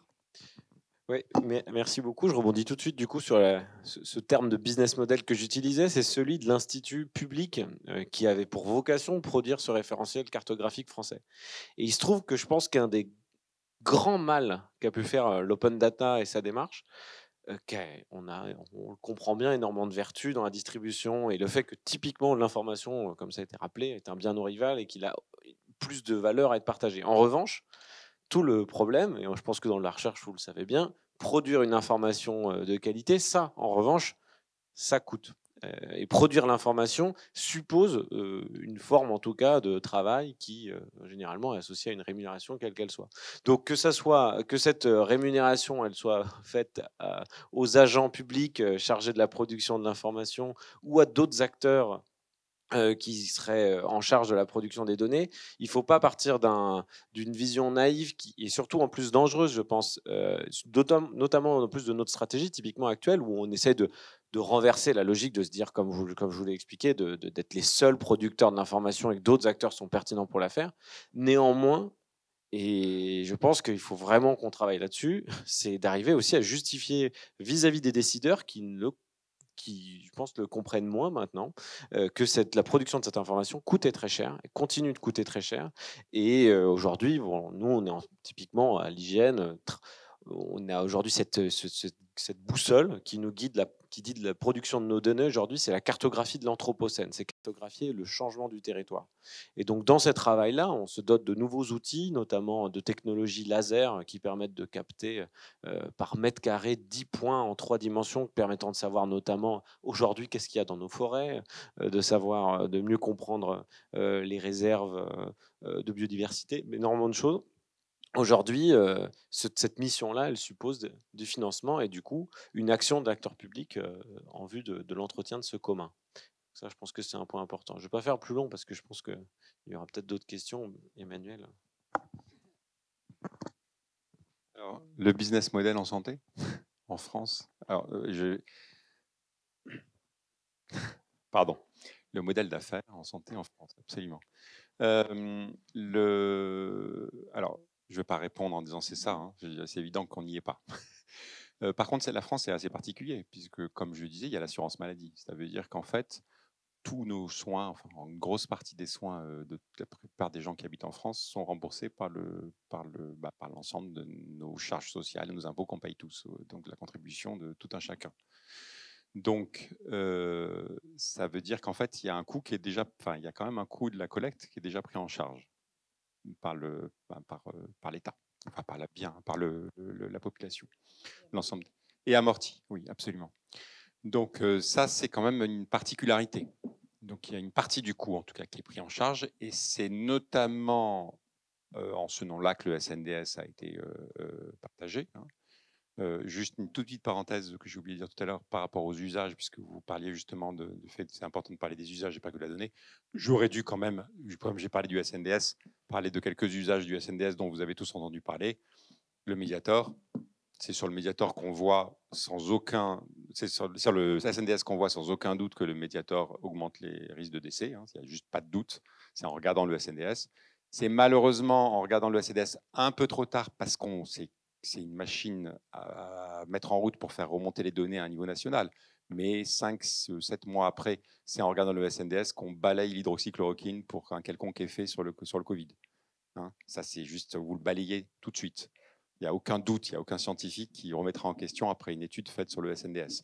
Et c'est aussi sur le SNDS qu'a été faite la plus grosse étude en données de vie réelle, donc evidence-based, sur l'efficacité du vaccin Covid, en montrant que c'est 9 fois, ça diminue le risque par 9 d'un Covid grave, sur 25 millions de personnes de plus de 50 ans. C'est la plus grosse étude jamais faite en France sur des données virales. Donc ça, c'est sur les utilisations, j'avais oublié quand même d'en parler, mais pour vous donner un petit peu les enjeux qui sont extrêmement, extrêmement importants. La crise du Covid se serait passée totalement différemment si on avait réussi à récupérer des données à l'échelle mondiale, hein, de façon un petit peu plus rapide. Pour continuer, donc ce business model en France, c'est assez particulier, parce qu'on a cette particularité-là. Et donc, il y a en tout cas une idée qui serait de dire, oui, mais il y a un surcoût quand même. Ensuite, de fabriquer, OK, on récolte les données pour les soins, mais ensuite, pour l'utilisation, pour la recherche d'intérêt public ou pour l'intérêt général, il va falloir quand même faire encore un travail de mise en qualité des données. Donc à minima, ce qu'on voudrait, c'est que le business model couvre ce travail-là. C'est ce que tu sembles dire un petit peu, c'est ce que vous cherchez à faire à l'IGN d'une certaine façon. Donc ce travail de mise en qualité. Mais ça ne devrait pas, étant donné que la plupart des données de santé sont produites essentiellement en France par les institutions publiques, on ne devrait pas faire de marge par rapport à ça. Ça c'est discuté. C'est des choses qui sont discutées au niveau de la France.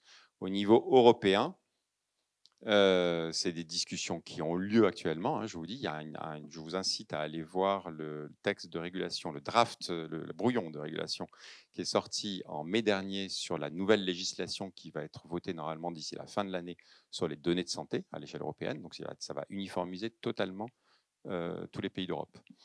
Et évidemment, se pose la question de ce fameux business model. Et évidemment, ils ne l'ont pas résolu dans le brouillon parce que c'est un sujet majeur. C'est un sujet extrêmement compliqué. La valorisation financière de ces bases est un sujet extrêmement complexe à adresser, mais est inscrit des grands principes dans ce brouillon. Alors, est-ce que ça va rester ou pas parce que c'est en discussion? Dans les grands principes, c'est justement le coût qui est demandé par le producteur de données ne devrait pas dépasser le coût qui est de la production des données. Il ne devrait pas y avoir d'acteurs qui font de l'argent là-dessus, qui fabriquent de l'argent là-dessus. Donc ça, c'est vraiment quelque chose qui est extrêmement important. Mais aujourd'hui, sur les données de santé, donc c'est pas que c'est extrêmement important, c'est que c'est au-delà d'important, parce que c'est rare.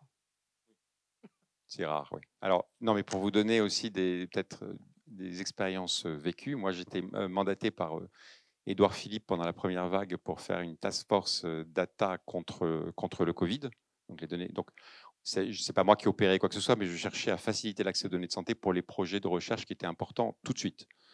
Et puis éventuellement inciter des chercheurs à travailler sur des choses où j'avais l'impression qu'il y avait des trous dans la raquette. Je suis désolé de le dire aussi clairement, mais je le dis droit dans mes bottes. Les bases de données de santé françaises ne se sont jamais autant fermées que pendant le Covid. Elles n'ont jamais été aussi peu partagées que pendant le Covid. Les boîtes privées, beaucoup d'institutions publiques, beaucoup de producteurs de données ont juste fermé le partage radicalement. Pourquoi ? Pour des problèmes de valorisation. Donc, valorisation financière, parce qu'on a envie de... mais valorisation scientifique. On veut être les premiers à publier. Et valorisation scientifique, en France, alors je vais me permettre de faire un petit pic à ministère de la Recherche, mais enfin, non, je ne sais plus qui c'est qui fait les points SIGAP, c'est qui est en charge de ça? C'est le secteur d'en face. Voilà, c'est ça. Donc, en fait, en France, malheureusement, la valorisation scientifique est très liée à la valorisation financière. Vous avez un système qui s'appelle les points SIGAPS, qui est que quand vous publiez un article et que vous publiez un article dans une revue de rang A, donc particulièrement haut niveau, et que vous êtes le dernier auteur qui est la place de choix dans la revue, votre institution va recevoir des financements en fonction de ce nombre de publications, nombre de places où est-ce que vous êtes, et en fonction des rangs. Ce qui fait une course à la publication. Il y a des biais, mais alors monumentaux. La PHP s'est organisée en groupe hospitalier pour pouvoir, parce que quand vous êtes dans la même institution, ça ne marche pas. Vous ne pouvez pas cumuler plusieurs points SIGAP s'il y a plusieurs personnes.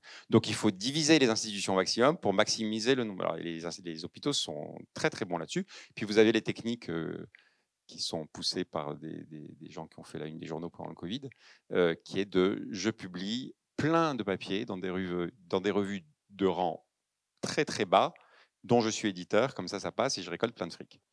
Donc, ça, c'est des techniques aussi très développées et très classiques. Donc, ces valorisations-là ont bloqué un nombre de projets en France. Alors, pas qu'en France, c'est un sujet mondial. Il ne faut pas croire qu'on a quelque chose de vraiment spécifique français. Mais je vous parle de l'expérience française, ça a été dingue, mais vraiment dingue. Les institutions arrivaient à faire des choses elles-mêmes, mais dès qu'il s'agissait de faire quelque chose à une échelle nationale ou à cross-institution, c'était niet. Mais vraiment, je vous dis, même des chercheurs, il y a des chercheurs qui ont fermé les données qu'ils produisaient en disant non, on sait bien qu'on n'est que 3 ou 4, donc on ne va pas produire autant que si on était 30 sur des données qui sont hyper importantes, mais d'abord on fait notre publication et ensuite on verra. Je dis, vous êtes sûr? Oui, vous êtes sûr. Et au moment de partir, on me dit, par contre, Emmanuel, si tu connais des big pharma qui veulent qu'on fasse de la prestation pour eux, tu n'hésites pas à nous les envoyer. Donc, c'est des sujets qui sont au cœur de tout ça et qui sont très loin d'être résolus. Et très loin des biens communs. Magali, redonne-nous de l'espoir, parce que avec ce qu'a dit Sadi, on était retourné dans le chaudron bien commun. Avec ce que dit Emmanuel, on vient d'en être éjecté. Alors, essaye de nous réconcilier. Bon, alors d'abord, un SHS, non, on ne nous paye pas pour... mais c'est très intéressant ce qui a été dit. Alors, quand je parlais des données de santé, en fait, je suis désolée, je parlais, et c'est intéressant dans les idiolectes, parce que je parlais en tant que SHS, c'est-à-dire je ne parlais pas des données de santé, mais je parlais justement de ces données dans lesquelles les données de santé sont encastrées, c'est-à-dire les données sociales. Et ça, c'est extrêmement important. Vous avez par exemple aujourd'hui au niveau européen une grande enquête qui s'appelle SHARE. SHARE, c'est une enquête qui porte sur, ce sont des enquêtes, des questions qu'on va poser aux Européens, comme vous avez le baromètre Ipsos ou je ne sais pas quoi, ben là c'est pareil.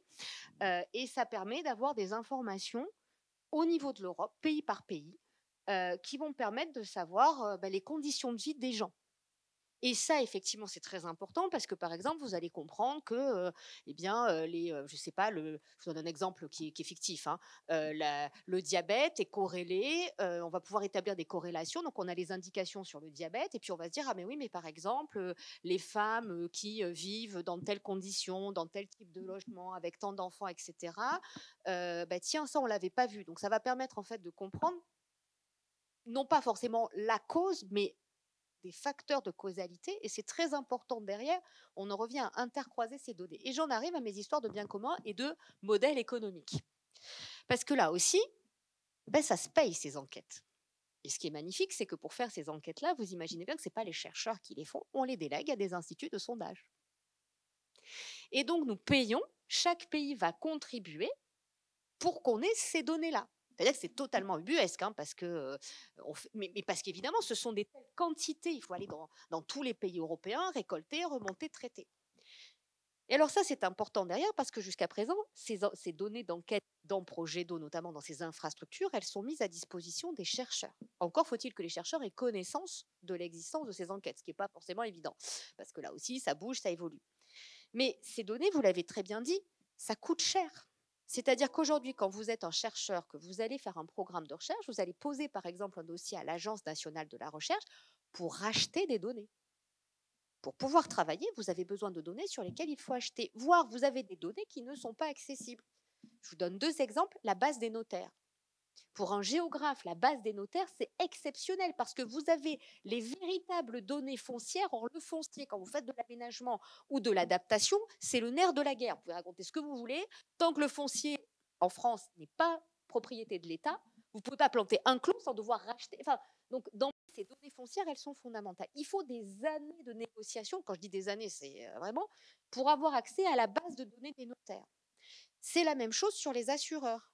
Les données de sinistralité, alors même que c'est la Caisse centrale de réassurance en France qui s'occupe du régime CatNat, qui est un institut, c'est très compliqué de les avoir. Or ça, c'est ultra important parce que derrière, avec les véritables données de sinistralité, vous avez une vision très précise, non pas des risques, mais de la réalité de l'exposition et de la vulnérabilité à un temps T. Et par exemple, vous pouvez avoir des évolutions sur l'habitabilité du territoire qui sont fondamentales. Donc en fait, les chercheurs doivent payer pour faire de la recherche. La réalité, c'est ça. C'est-à-dire que vos impôts financent à travers l'Agence nationale de la recherche et les budgets que chaque année on donne à l'agence et qu'on redistribue à des chercheurs pour payer. Alors vous imaginez quand vous êtes un jeune chercheur, quand vous êtes en doctorat, par exemple, certaines données sont extrêmement compliquées à avoir. Et puis le deuxième point, c'est que au-delà de ça, c'est en fait quand je parlais de stratégie, il faut avoir aussi une anticipation au niveau national pour savoir de quelles sont les données dont on va avoir besoin. Je vous donne un exemple là aussi concret, l'ADEME. L'ADEME a un baromètre extraordinaire sur les représentations des Français vis-à-vis du changement climatique, de l'environnement, etc. Ces données, elles sont nationales. On aurait besoin de les avoir à des mailles régionales, voire locales, voire urbaines. Et ces données-là, on pourrait se dire, mais aujourd'hui, par exemple, moi, je veux faire une politique publique sur l'adaptation. Je suis incapable à l'heure actuelle de vous dire quelles sont les représentations européennes sur des cohortes de plusieurs années sur ces questions d'adaptation. Quelle est, par exemple, votre appétence au changement? On entend partout dire les Français ne sont pas prêts, ils n'ont pas envie. Toutes les études ponctuelles qu'on fait, et dans les pays qui se sont dotés de ces instruments-là, eh bien, ces pays sont capables de vous dire qu'en fait, les gens, dans leur très grande majorité, ont envie de changer à condition de. Ils sont prêts au changement à condition que ce changement soit équitable, bien partagé, qu'il y ait des alternatives, etc. Ce qui est une boussole incroyable pour la politique publique. Mais ça veut dire qu'en amont, on doit réfléchir à de quelles données on va avoir besoin pour cette politique publique à 10-15 ans, par rapport aux mesures qu'on va avoir, il faut des cohortes longues, 2, comment on va les récolter, qui va le faire, où. Et là, on en arrive à la question du français, c'est que quand vous arrivez sur des données de perception, de représentation, les mots sont extrêmement importants. Je vous donne un seul exemple, sobriété. Dans le rapport du GIEC, sobriété, c'est sufficiency. Ça ne veut pas dire en anglais la même chose qu'en français. Et parfois, quand je vais avec mes collègues de l'ENS qui parlent latin, je leur dis la tempérance des Grecs, tout de suite ils comprennent. La tempérance des Grecs, quand vous allez faire des enquêtes chez ça ne va pas marcher. Quoi. Oui, l'otium, les gens pour les latins, ils ne comprennent pas non plus. Quoi. Vous voyez derrière que la manière dont vous allez nommer les choses, elle est déjà un biais. Et quand vous allez faire des enquêtes, il faut aussi être capable, quand vous êtes sur plusieurs pays européens, entre le danois et le finlandais, donc c'est extrêmement important d'avoir des chercheurs de plein de pays. Mais sauf que quand vous êtes en SHS, c'est pas facile parce que les SHS, pour des raisons là aussi structurelles et parce qu'il n'y a pas forcément les mêmes structurations qu'on a sur les secteurs de la santé, sur le secteur de l'énergie, sont pas forcément en capacité de faire sur 27 pays ces grandes des grandes organisations. Alors ça pose la question effectivement du bien commun. Qu'est-ce que c'est un bien commun sur lequel même ceux qui sont supposés le fabriquer ne peuvent pas faire? Il y a une question qu'on n'a pas abordée, c'est qu'on a beaucoup parlé de numérique. Et le numérique, c'est aussi une vulnérabilité de la donnée. Comment est-ce qu'on conservera pour les générations futures la donnée sur des serveurs numériques si demain il y a une panne, si demain, qu'est-ce qui se passe? C'est génial Wikipédia. Mais Wikipédia, moi j'ai vu avec mes enfants, ils ne savent pas utiliser une encyclopédie. D'ailleurs, il n'y a plus d'encyclopédie. Demain, Internet est coupé. Qu'est-ce que vous faites? Est-ce que vous savez chercher dans une bibliothèque? Nous, oui. Nos enfants passent. Déjà, un dictionnaire, c'est un truc un peu exotique aujourd'hui, parce qu'on a tout sur place. Et donc, ça pose la question de la patrimonialisation de la donnée et de la conservation, qui sont aujourd'hui des questions qui sont vraiment très, très investies dans notamment les bibliothèques, dans les archives, dans les formations d'archivistes. Mais ça veut dire aussi derrière qu'on a des sujets, par exemple, sur les témoignages oraux, qu'on a des sujets sur... c'est bien beau d'avoir des témoignages oraux sur toute l'Europe, ce qu'on a aujourd'hui. On est capable de recueillir la parole des Européens, c'est une base exceptionnelle. Vous imaginez, dans 20-30 ans, nos enfants pourront avoir les témoignages de gens. Si vous n'avez pas les métadonnées nécessaires, cette question de la métadonnée, ce qui permet de référencer, de chercher, qu'on a fait historiquement dans les bibliothèques, qu'on a fait dans les archivages, comment est-ce que vous faites? Et on le voit par exemple en mathématiques, où en mathématiques les notations varient. Vous pouvez avoir la même équation, elle n'est pas écrite de la même façon selon les pays, parce que dans un cas, vous allez mettre des lettres grecques, dans l'autre cas... Vous voyez tous ces problèmes-là que ça pose, ça veut dire qu'en fait, on a aussi besoin d'aujourd'hui d'une recherche sur la donnée, pour qu'elle soit vraiment un bien commun, parce que le principe d'un bien commun, c'est qu'il se transmet. Et donc la donnée comme patrimoine, c'est un sujet sur lequel on devrait collectivement réfléchir, pour savoir ce qu'on garde et ce qu'on jette. Et ça m'amène à un mot que tu as dit, et je conclurai là-dessus, qui est l'intérêt général. L'intérêt général est un terme qui n'existe pas dans certaines langues. C'est une notion bien française. Et l'intérêt général n'est pas le bien commun, parce que dans le bien, il y a l'idée de bien. Et le bien, il peut être marchand, il peut être une valeur, ça fait aussi partie du bien. Quelle est la différence entre intérêt général et bien commun dans le cadre des données, dans le cadre d'un cadre de pensée, d'un schéma de pensée français, qui n'est certes pas le seul, mais qui fait que cette compréhension du bien commun est aussi teintée par le positif et le négatif de l'intérêt général, qui n'est pas la somme des intérêts particuliers. Il y a une réponse dans la Déclaration des droits de l'homme et du citoyen qui, contrairement à ce qu'on croit, n'a jamais employé le mot intérêt général, mais a employé le mot beaucoup plus parlant d'utilité commune. Voilà. Merci à vous trois. On va passer aux questions. Si j'ai bien compris, pour que les données soient vraiment dignes d'une utopie de bien commun, il faut qu'il y ait des métadonnées. Voilà, c'est ça, un peu. Hein, bon, ça, j'avais pas, jusqu'à vous, j'y avais pas pensé. Mais c'est formidable parce que c'est justement fait pour ça, fait pour ça les colloques. Voilà. Merci beaucoup. Je suis sûre qu'il y a beaucoup de questions.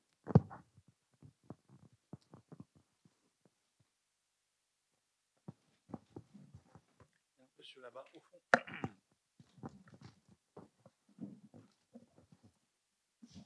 Merci.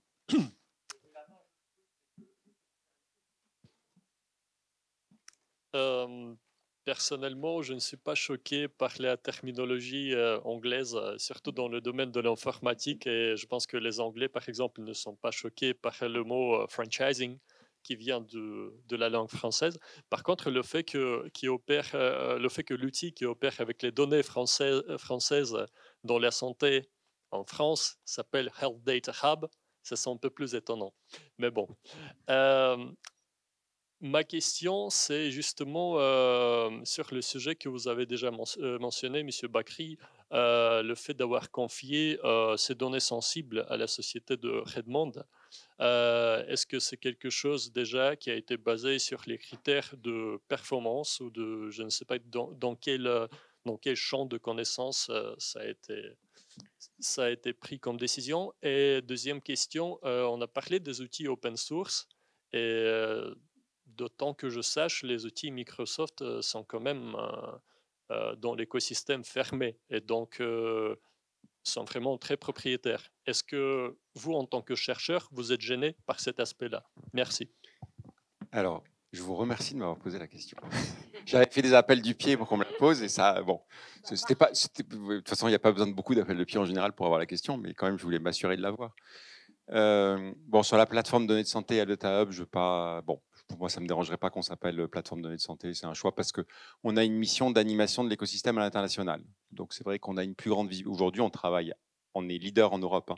C'est nous qui dirigeons le consortium qui met en place l'espace européen de données de santé pour la recherche d'intérêt public. C'est le Data Hub du consortium avec l'Agence européenne du médicament, 8 pays, 8 plateformes nationales, etc. On travaille avec le Japon, avec le Québec, avec Israël. Voilà. Donc bon, on doit avoir une visibilité à l'extérieur. Peut-être que ça aurait été plus compliqué avec notre plateforme de données de santé. Mais enfin bon, c'est anecdotique pour moi un petit peu. Sur Microsoft, c'est moins anecdotique, bien sûr. Déjà pour les conséquences que ça a eu pour nous dans notre difficulté à opérer. Alors, pourquoi est-ce que Microsoft a été choisi? Il y a deux choses dont on a besoin, nous. Il y a une chose où on n'a même pas le choix. C'est l'État qui nous a imposé des consignes de sécurité ultra élevées. On n'est pas, pour ceux qui connaissent, on n'est pas juste hébergeur de données de santé. Ça, c'est un premier critère de sécurité. On est ce qu'on appelle référentiel de sécurité SNDS. Donc, c'est largement au-dessus d'un point de vue sécurité. Donc, on a des exigences de sécurité qui sont extrêmement élevées. Et aujourd'hui, vous n'avez aucun clouder souverain ou français qui soit SNDS, référentiel de sécurité SNDS. Et il y a, en fait, Azure, Microsoft a fait les démarches pour l'être. Enfin, je vais reparler exactement de ce qui s'est passé avec Microsoft. Là, déjà sur le choix, c'est qu'en tout cas, il y a 3 ans, il n'y en avait pas, et aujourd'hui, il n'y en a toujours pas. Bon, de clouder français. Ensuite, il y a une chose dont on a besoin, ça c'est pas quelque chose qu'on nous impose, mais c'est pour pouvoir fonctionner. C'est qu'aujourd'hui, on accompagne à peu près une centaine de projets. Il doit y en avoir 70 qui vont arriver ou qui sont sur notre plateforme. C'est des projets en IA beaucoup. Donc ça veut dire, je sais pas moi, 20 000 images IRM avec des calculateurs qu'il faut déployer dès que c'est demandé. Et donc ça s'appelle avoir des services cloud. Hein, c'est ça qu'on appelle avoir un service cloud, c'est des services managés. Ce n'est pas juste le mot cloud, c'est des services managés cloud. Ça veut dire que quand la personne qui porte le projet a besoin de plus de temps de calcul, c'est immédiat quasiment, et on lui vend du calcul sur des machines virtuelles. C'est-à-dire qu'il ne sait pas sur combien de machines il est forcément, il ne sait pas très bien, mais simplement il dit « je veux acheter 3 heures de temps de calcul de tel type de machine et puis de tel type de machine ». Et on lui vend ça. Quand vous n'avez pas de service managé cloud, ça veut dire qu'en fait, ce que vous achetez, c'est directement la machine. Vous louez une machine. Et ça, c'est catastrophique parce que les coûts, personne ne travaille comme ça sur le cloud. Ce n'est pas ça qu'on appelle un cloud. Bon. Donc, on a besoin de pouvoir déployer des grosses puissances de calcul rapidement. Donc, ça, c'est nos 2 exigences. Si je reviens 3 ans en arrière, on a 3 ans et demi. 3 ans et demi, il y a eu un audit qui a été fait. Ce n'est pas le hub qui a choisi d'aller sur Microsoft, hein, mais il y a un audit qui a été fait. Il n'y avait absolument aucune solution souveraine. Il n'y en a toujours pas aujourd'hui, hein, qu'on soit très clair. Il n'y a aucune solution aujourd'hui en France qui satisfait ces 2 exigences-là. Maintenant, oui, pardon, très rapide. Ok, je fais beaucoup plus rapide, pardon. Juste pour comprendre, par rapport à ce qu'on a construit avec Microsoft, du coup, tous les services de sécurité sont en dehors de Microsoft. Microsoft, c'est les machines. On n'utilise aucun logiciel Azure. Quand le chercheur vient sur son univers, sur la machine Azure, il ne retrouve pas de framework Azure. Tout est soit open source, d'accord, soit essentiellement développé à l'extérieur par des startups françaises ou des entreprises françaises qui ont été développées. La seule chose que Microsoft a fait en un temps record, 9 mois, c'est qu'ils ont mis en place des services qui discutent avec nos services de sécurité. Toutes les données sont encryptées, c'est nous qui avons les clés de cryptage. Hein, voilà. Ça, les machines sont en France, ça c'est pour l'histoire de CloudGuard, mais on ne va pas rentrer là-dedans. Voilà. Aujourd'hui, vous avez une certification qui s'appelle SEC, je terminerai là-dessus, vous avez une certification qui a été lancée il y a 1 an, je crois, un peu plus, qui s'appelle SecNum Cloud. Il y a des clouders, il y a 3 clouders aujourd'hui français qui sont SecNum Cloud. Donc dans SecNum Cloud, vous avez Sec, vous avez Cloud. Il faut juste savoir, il faut appeler un chat, je suis vraiment désolé, mais il faut savoir que la certification SecNum Cloud en termes de sécurité, c'est 30% de ce dont nous avons besoin, de ce qu'on nous impose comme sécurité. Je vous rappelle qu'il y a quand même 40 CHU qui sont à peu près piratés par an. Et la PHP, il y a eu des fuites de données monstrueuses. Je veux dire, on parle de ça quand même. Et dans Secnum Cloud, il y a le mot cloud. Dans la certification Secnum Cloud, il n'y a aucun service managé cloud. Rien. Voilà. Donc, nous, on œuvre, on est prêt à changer. On n'est pas pied et main liés avec Microsoft. On peut arrêter le contrat dès demain. Donc, dès qu'il y a un acteur français souverain, on l'appellera comme on veut, qui est capable de dire, nous, on peut faire, on migre. Ça prendra 1 an, 2 ans, mais on commence à migrer. Je suis désolé. C'est important de comprendre ça. Parce que, voilà. Ensuite, vous pensez ce que vous voulez. Désolé. Moins de ça, parce que... Donc, une question pour moi. En fait, moi, je vais évoquer un domaine qui est certainement très secondaire par rapport à tout ce que vous avez évoqué, mais finalement qui amène à raisonner complètement à l'inverse de tout ça, quoi. Enfin, c'est-à-dire, vous avez évoqué la littérature en passant. Moi, je me dis, alors admettons qu'on mette en base de données tous les romans d'une année, par exemple, et ça va donner quoi comme connaissance de la littérature, puisque 90% de ces romans seront oubliés dans 5 ans ou dans 10 ans. Et du coup, un historien de la littérature ne peut absolument pas utiliser une big data, ça va complètement... Par contre, un historien, un sociologue, etc., là, pour lui, ce sera très intéressant. Eh bien, pas complètement. Alors, vous avez tout à fait raison sur le premier point. Vous pouvez mettre autant de données dans une machine que vous voulez. Il n'en sort rien. Il n'y a pas de magie. C'est pas je mets. Par contre, les travaux qui commencent à être menés sur la génétique des textes montrent en fait qu'on a des influences. Alors, ce n'est pas sur une année qu'il faut le faire, mais qu'on va avoir des influences. Alors, ce n'est pas non plus le mot influence, on est d'accord, c'est ça qui est. Enfin, là aussi, mais qu'on a en gros une histoire qui bouge un peu dans les transferts, les transmissions, les intertextualités, et qui justement ensuite, avec la collaboration d'historiens, de sociologues, de l'époque, vont montrer par exemple que des œuvres qui étaient majeures ou mineures ont pu avoir tel ou tel impact. Donc c'est exactement ce que vous dites, c'est-à-dire qu'en soi, l'outil, c'est simplement une façon de faire évoluer les méthodologies. C'est un peu comme la révolution de l'IA. Quand on parle de révolution de l'IA en mathématiques ou quoi, les chercheurs bondissent en disant « mais attendez », parce qu'en fait, ça a simplement forcé à travailler différemment en amenant de nouvelles hypothèses qui ensuite vont être infirmées ou confirmées. Donc en soi, le big data, c'est une technique comme la base de données. Enfin, ça peut être juste ça ne donne rien. En revanche, ça fait poser des questions différemment et surtout, ça demande de travailler en interdisciplinaire. Et ça fait émerger de nouvelles hypothèses qui ensuite donnent de nouveaux programmes. C'est simplement pour faire regarder autrement la science. Et quand on parle de tournant numérique, quand on parle de, tous les fameux tournants, le tournant global, on tourne en sciences humaines et sociales, on passe notre temps à tourner dans tous les sens, le tournant spatial, tout ce que vous voulez. C'est en fait simplement des manières de réinterroger, de poser autrement des hypothèses. Des fois, on redécouvre, on enfonce des portes. Et puis des fois, on se rend compte effectivement que dans de la littérature dite mineure, dans les romans de gare ou j'en sais rien, qu'on ne va pas regarder, on va pouvoir faire émerger des phrasés, des adjectifs, de la langue, des images, etc., qu'on ne voyait pas forcément. Pas que, justement. Parce que là aussi, puis ça dépend des époques, ça dépend... ça va dépendre aussi des données qu'on a, parce qu'on ne peut pas tout... donc tout ça, et ce qui est intéressant derrière, c'est d'aller regarder justement les hypothèses de départ, la manière qu'on s'est construit, et de confronter ces bases et par rapport à la documentation qu'il y a. C'est vraiment un champ qui est en train de décoller dans les humanités, et dans tout ce qui est aujourd'hui littérature, génétique des textes, mais aussi musicologie, histoire des arts.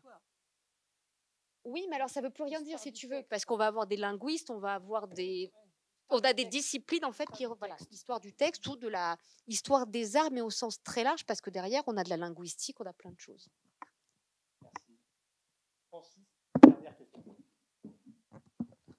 Oui, donc merci pour vos interventions. On a vu que les données c'était une fenêtre ouverte sur la complexité du monde.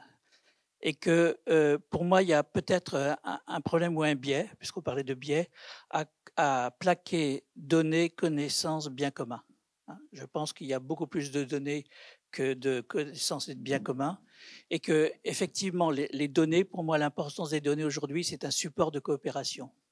Et ce support de coopération peut servir à un tas de choses, hein, peut effectivement abonder des communs ouverts et des communs fermés, parce que je pense qu'il faut faire cette différence entre communs ouverts et communs fermés. Sinon, on met tout à plat et on n'avance pas assez vite, hein, avec les problèmes posés de business model qui sont complètement pertinents, parce que si on produire les données, c'est soit on paye, le public paye des gens pour le faire, ça s'appelle des chercheurs, hein, et c'est bien, soit il y a d'autres gens qui y travaillent. Donc moi je me dis que est-ce qu'il ne faudrait pas travailler pour venir au bien commun à cette approche de coopération, commun ouvert, commun fermé, qui peuvent contribuer à la définition progressive de ce qui est le bien commun. Je me permets de prendre la réponse.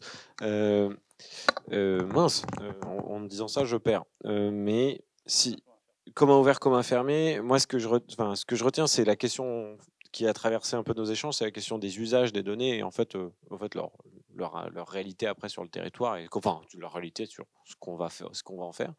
Moi, je pense que ce qui est important, c'est de considérer l'approche commun, mise en bien commun de ces données, comme étant un nouvel élément dans notre boîte à outils pour résoudre des problèmes, et pas en faire un objectif en soi. Et à vrai dire, c'est un problème que moi j'ai très vite rencontré dans la mission qu'on me confiait.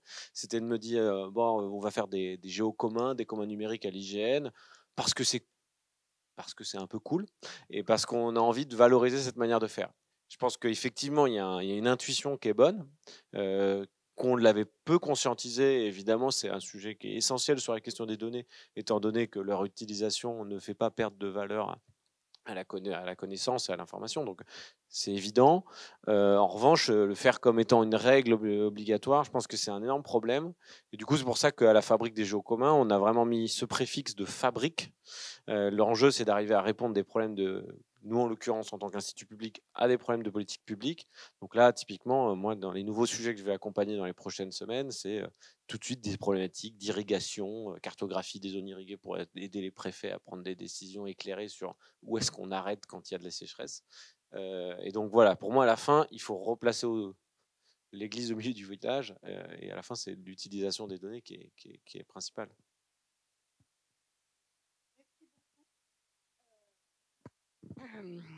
Je crois que vraiment la conclusion a été donnée. Je remercie chaleureusement Francis Jutan d'avoir souligné à quel point le titre de notre séance était inadéquat, puisqu'il parlait à la fois de connaissances, de données et de biens communs, et il vous a dit que vraiment ce n'était pas du tout ce qu'il fallait faire, et ça je le reconnais bien là.